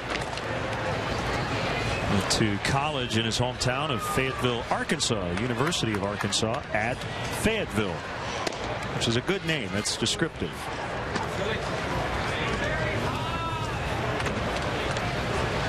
Unlike the tamales here, it doesn't serve tamales. University of Arkansas at Fayetteville, I believe, is in Fayetteville. Yes, indeed. Yeah.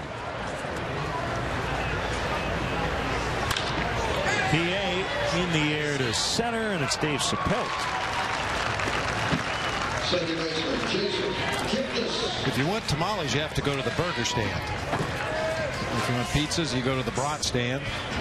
Very confusing over here in Goodyear.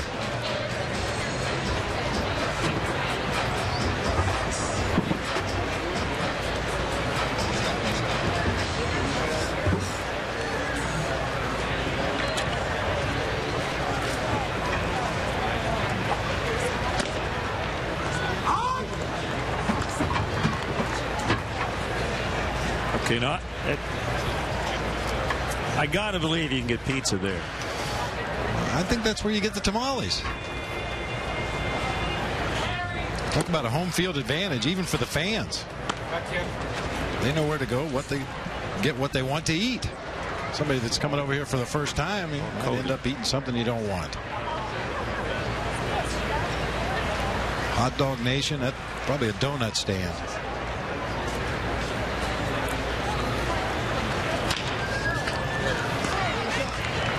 Clevenger to Parker.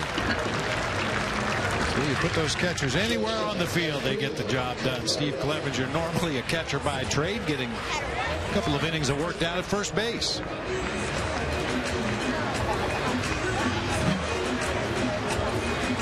Oh, the ice cream truck.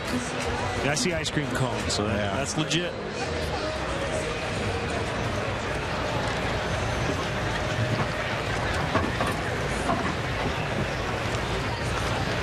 That's the kind of ice cream truck you used to come sprinting out from your backyard. And you hear the bells, hear that music playing. Quick 1, 2, 3 for Blake Parker. Cubs lead 6-2.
Make sure you're with us all day. Opening day, April 5th. That's a Thursday afternoon.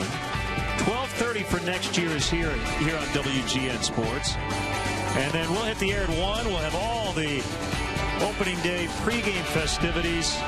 And then the Nationals and the Cubs. Steven Strasburg, Ryan Dempster here on WGN Sports.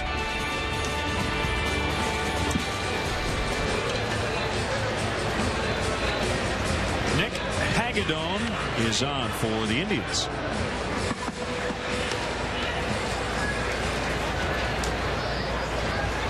And Bob has the rest of the changes. Go.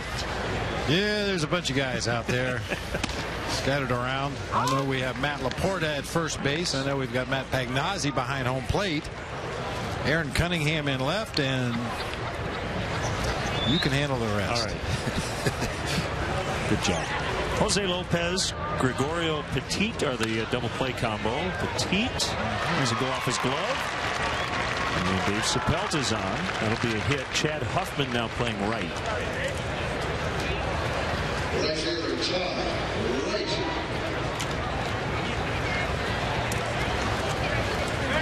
Well, the Indians share this facility with the Cincinnati Reds, and they're honoring Barry Larkin,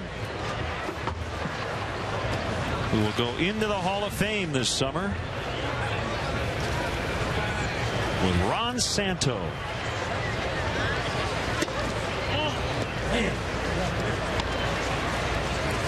Ball one on Ty Wright, who's playing right.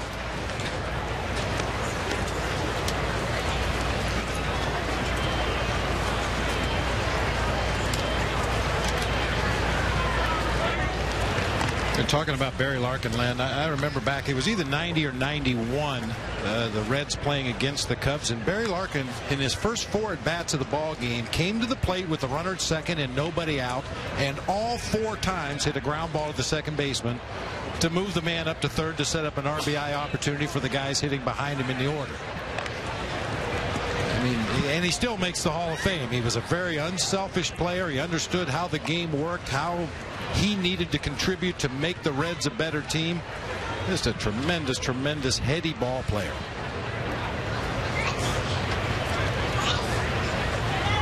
Hagedorn's pitch is low. And it's 2-0 on Ty Wright.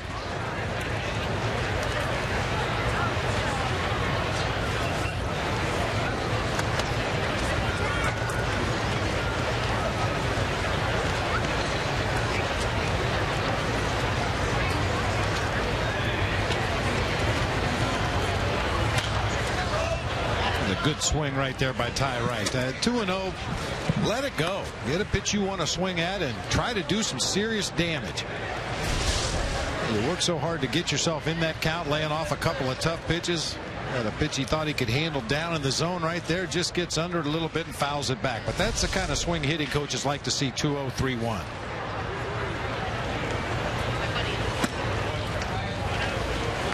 And now it is 3-1.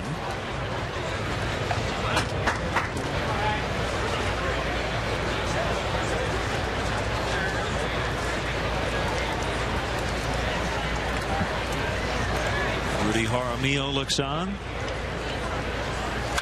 And a ground ball, base hit in the left. Left fielder Blake DeWitt.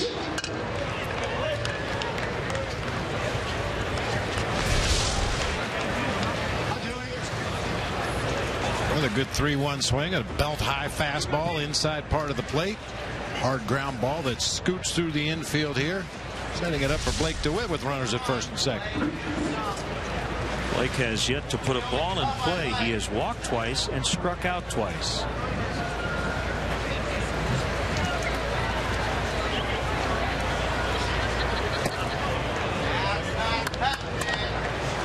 And Blake's been seeing a steady diet of off-speed pitches in this game. Not sure if that's by design. I don't think the Indians had an advanced scouting meeting before this ball game today, but apparently somebody on that Indians dugout is familiar with Blake DeWitt. He's seen a lot of change-ups, a lot of slow breaking balls.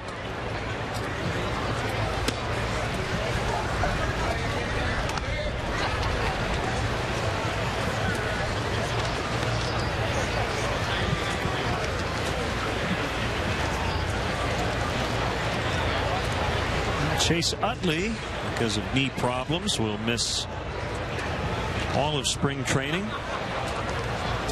Second straight year he's missed the whole spring. Last year didn't play until May 23rd. He's not going to have surgery. Does not plan on retiring.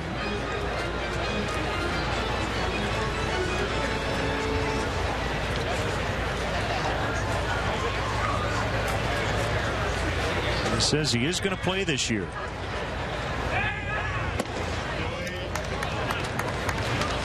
With Ryan Howard coming back from his injury, and at some point Chase Utley coming back from his knee problems, there's not going to be a lot of range on that right side of the infield for the Phillies. This rookie Freddie Galvis will get an opportunity in Utley's absence.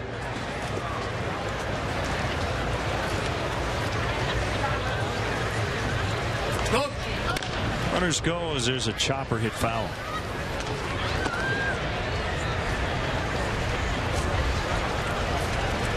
We'll see how the Cubs play it here. You would have to assume if they're going to run on a 3-1 pitch, they'll probably run again on the 3-2 pitch to Blake DeWitt.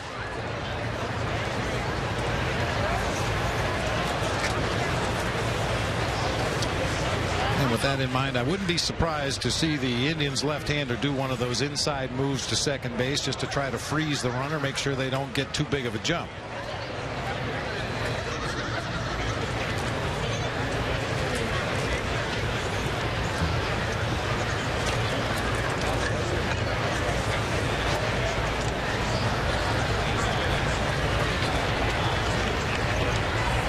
Not running, a swing and a miss. Good thing.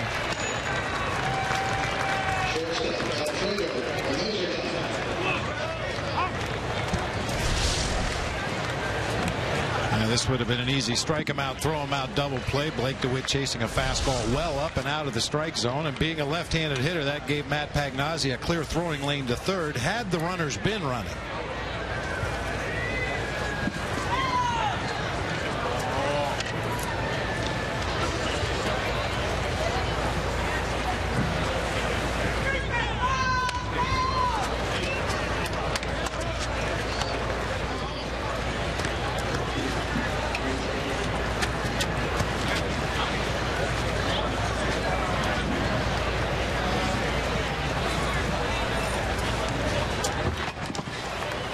One strike to Amezaga, facing another lefty, singled off Rafael Perez to start the seventh.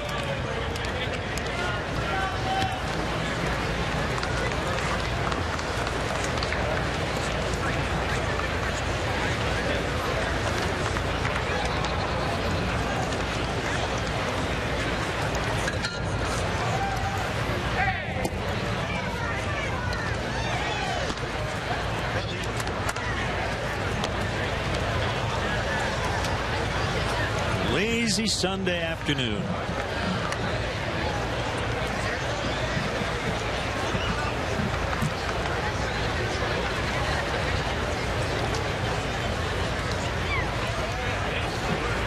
Hagedorn's pitch fouled off our way. Indians got Hagedorn from the Red Sox in the Justin Masterson deal. That's Victor Martinez to Boston at the trade deadline in 2009.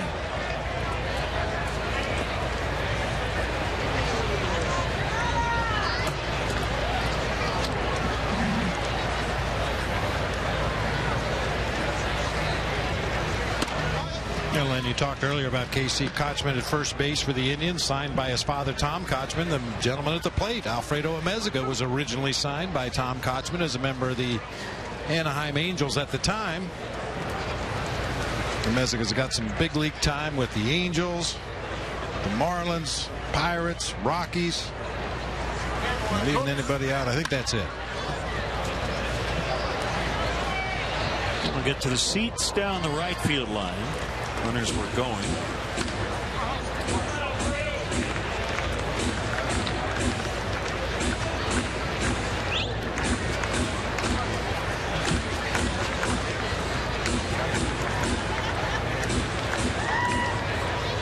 Still rubbing up some baseballs down in the Indians bullpen.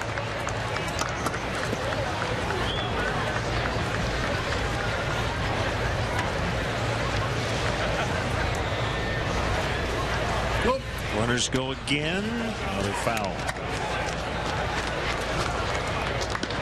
Dale Swain was kind of joking about, the day games at Wrigley Field, and now said you will not hear any excuses about guys being tired. He said all we do is stand around in this game. You think about your baseball life when you were in uniform. How much time did you sit and do nothing? Oh, a lot. Choose sunflower seeds, rub up baseballs, work on your glove.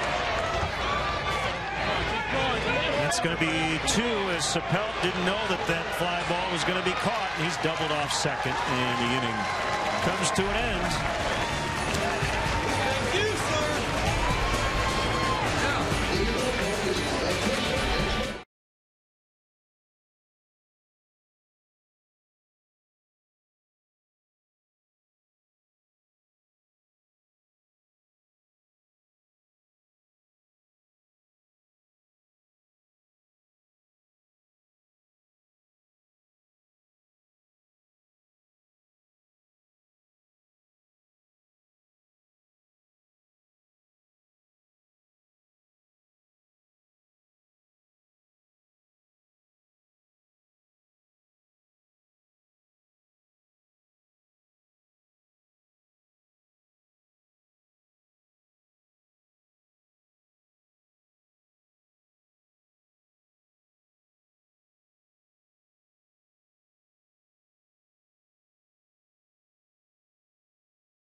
John and Bob and our WGN crew from Goodyear, and the Cubs leading the Indians 6-2 late. See, the Indians have committed 4 errors. 3 came in the 7th.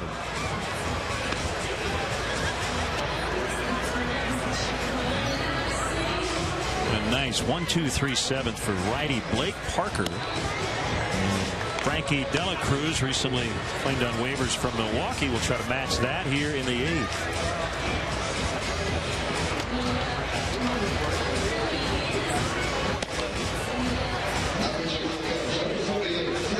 Chad Huffman will start it.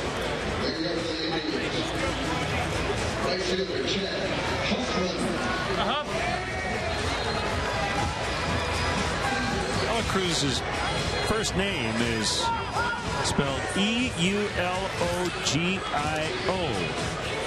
Eulohio. But he goes by Frankie. Thank you. Thank you very much.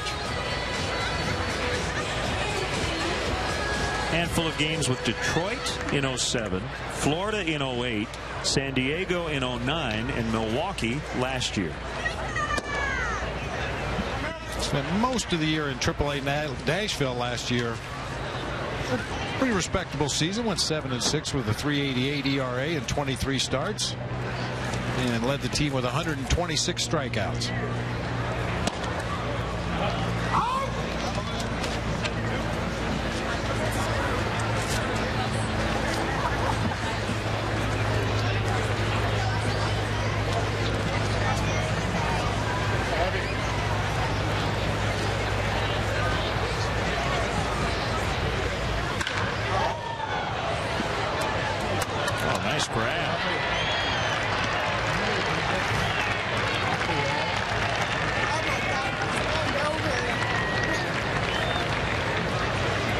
What is he lost? That's an Orioles fan out there that made that nice catch.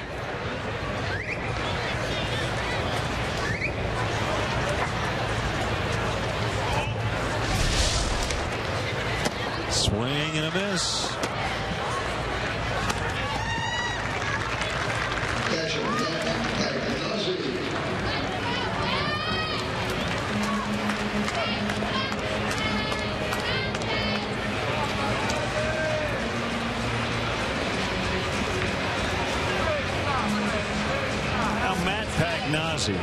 Catcher.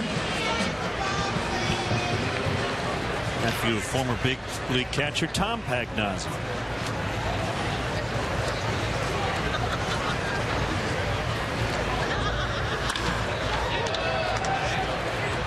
Blake DeWitt will get it. 2 outs quickly here in the 8th. The Cub fans know that Blake DeWitt is an infielder by trade. He played a little bit of outfield last season. He's been working out in the outfield with Dave McKay with some of the outfielders' drills this spring. And I have to say, Len, he looks a lot more comfortable out there this year. I would agree. Not quite as jumpy, doesn't break into his roots until he sees the ball and sees how it's reacting as it gets out there. He looks very comfortable out there in left field this spring.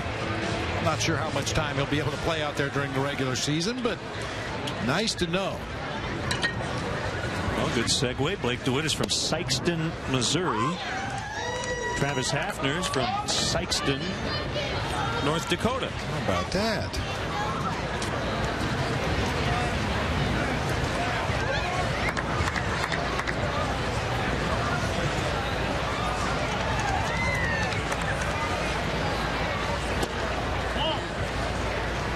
Was that, I think it was towards the end of last summer when they, the picture was all over the internet, all over the news shows of the big wall of dust blowing through the Phoenix metropolitan area. Yeah.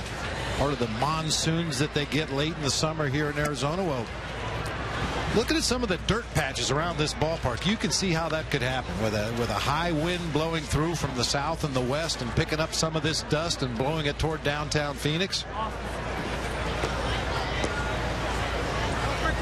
Of course, you'd have to water it an awful lot to keep it from blowing away. Yes, you would. And it never rains here, so hence dust storms. A little flinch from Stephen Barga.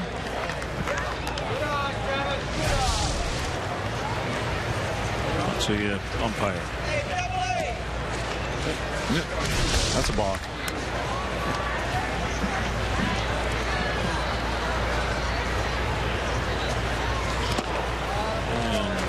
Hafner draws the walk, so he has now been on 3 times today.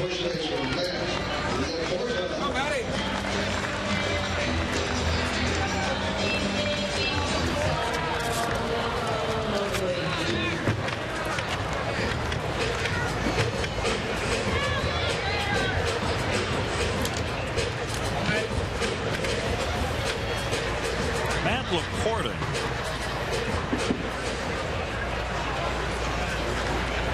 He's struggling at 172 this spring.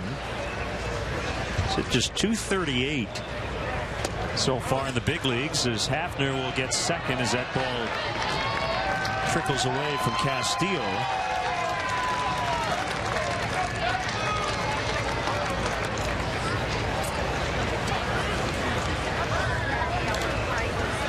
Porta was with the Brewers organization and dealt here in 2008 in the CC Sabathia trade.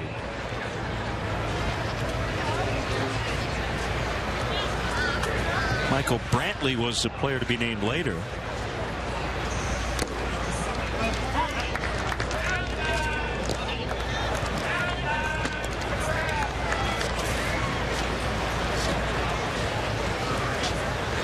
I know you've seen it a lot, Bobby. You get these guys who are big-time prospects. They project to be everyday players. In Laporta's case at first base, and you're 23, 24, and you struggle a little bit.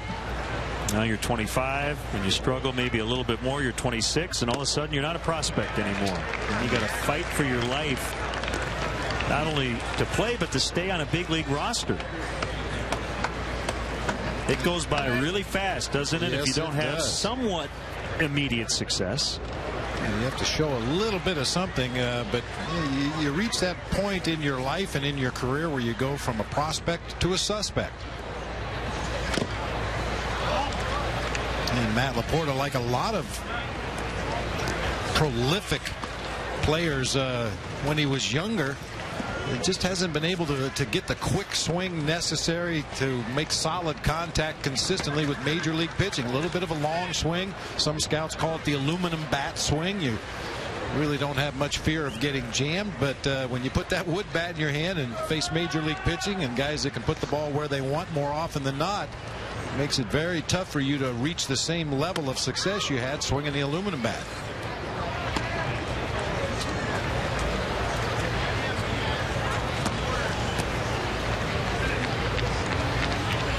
Although I will say I did see Matt Laporta hit an opposite field home run in the B game right down the street at the Indians minor league complex earlier this week. Got a fastball up and out over the plate. Swung just a little bit late, but hit it out to right field. Called strike 3 to end the inning. Still 6-2 Cubs as we head to the 9th.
Chicago Cubs baseball has been brought to you by Budweiser, the official beer of the first inning.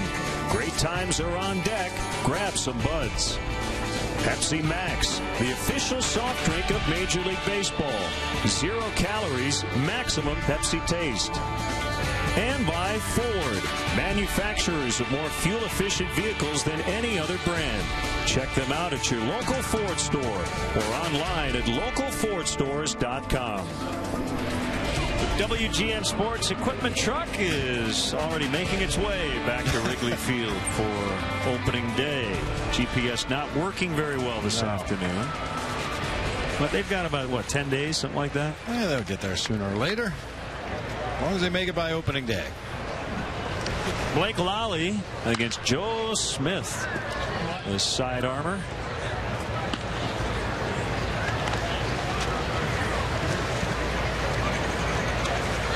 Teammates call him Smitty.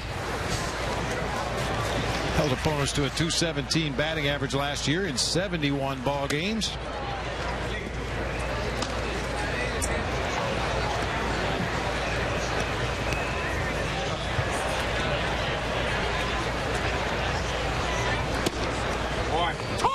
I hear he's pretty funny, but I'm told he's never over the top. Yeah, we talk a lot about left-handed specialists, guys that throw sidearm, get a little more action as Blake Lally grounds to short. Petite. Oh, what a play. With a gold glove type play.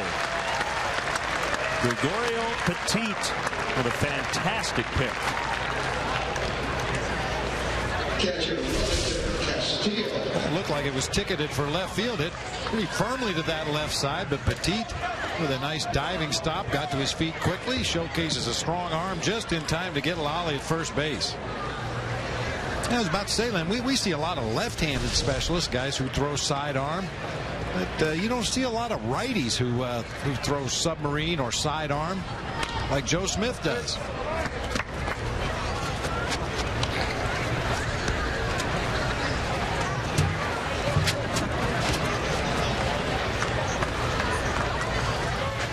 Leading because of a couple of 3-run innings. The third and the 7th up the middle, and it'll be handled by Jose Lopez. 2 outs.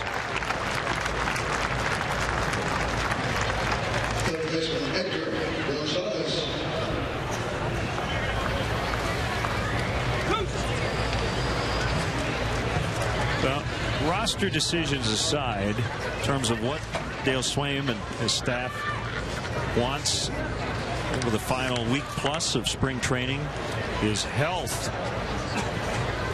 Have those decisions come down to performance, not the last man standing at a certain position. Talked about this weekend injuries around baseball to guys who are going to play key roles on their teams. Down into the gap for Edgar Gonzalez. Surrounded by PA. Gonzalez really chugging hard. He's going to be out at second. So he'll get a single, but the inning comes to an end. We go to the bottom of the ninth. Cubs 6, Indians 2.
lefty slide into second base by Edgar Gonzalez. You'll see he goes wide to the inside. The initial tag is missed. He reaches out for the bag. His hand came off. The secondary tag was missed, but he's able to get his hand on the bag before the third tag, and he's called out anyway. You may remember earlier in the ball game we thought that perhaps he missed home plate on his slide, but was called safe. And they say things even out in this game, and I guess that's the case today.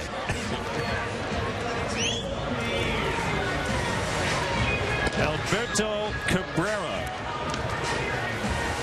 will pitch the ninth.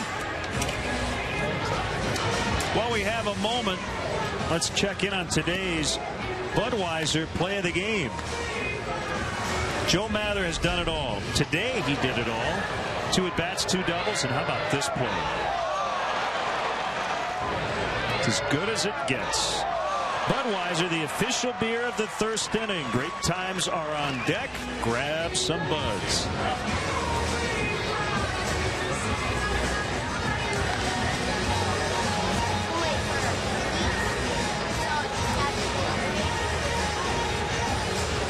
Cunningham will start it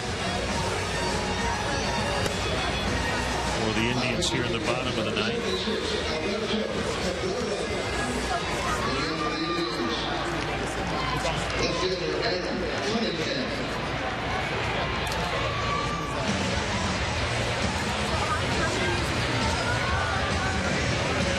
Cubs have pitched well today, allowing just 2 runs on 5 hits.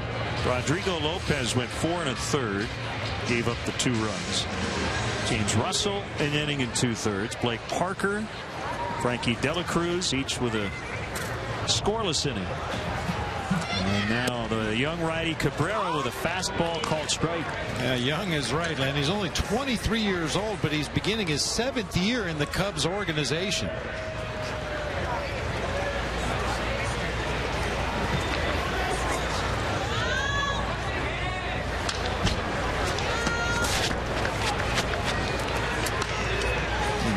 .531 innings of minor league work. He's given up only 43 home runs. It was a good year for Bert Blyleven. For Jamie Moyer.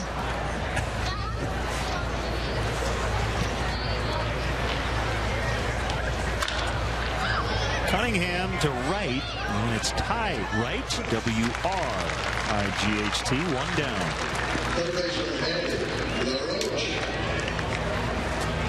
Speaking of Jamie Moyer, he has a pretty good shot at making the Colorado Rockies opening day rotation.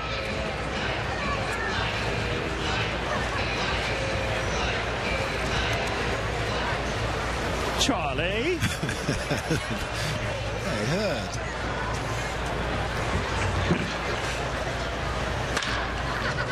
Andy LaRoche thrown out by a Meziga.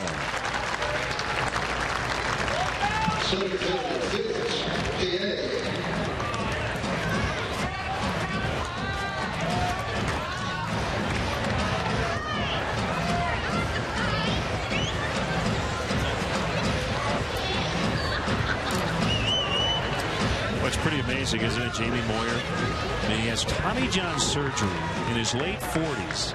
He's trying to come back at 49. In his last outing, 4 perfect innings against the Giants. It's such a different look than what hitters are accustomed to. You step in that batter's box and you're used to seeing fastballs anywhere from the upper 80s to the upper 90s. Breaking pitches in the high 70s, low 80s. I don't even know if he touches 80 anymore. But he has the right split on his pitches. It makes his fastball. Talking age or velocity? Well, a little of both. So, you know, just enough velocity on his fastball and certainly enough command of it to move it around the strike zone with a little bit of movement, and then takes just the right amount off of his off-speed pitches. It's called pitching. This will do it.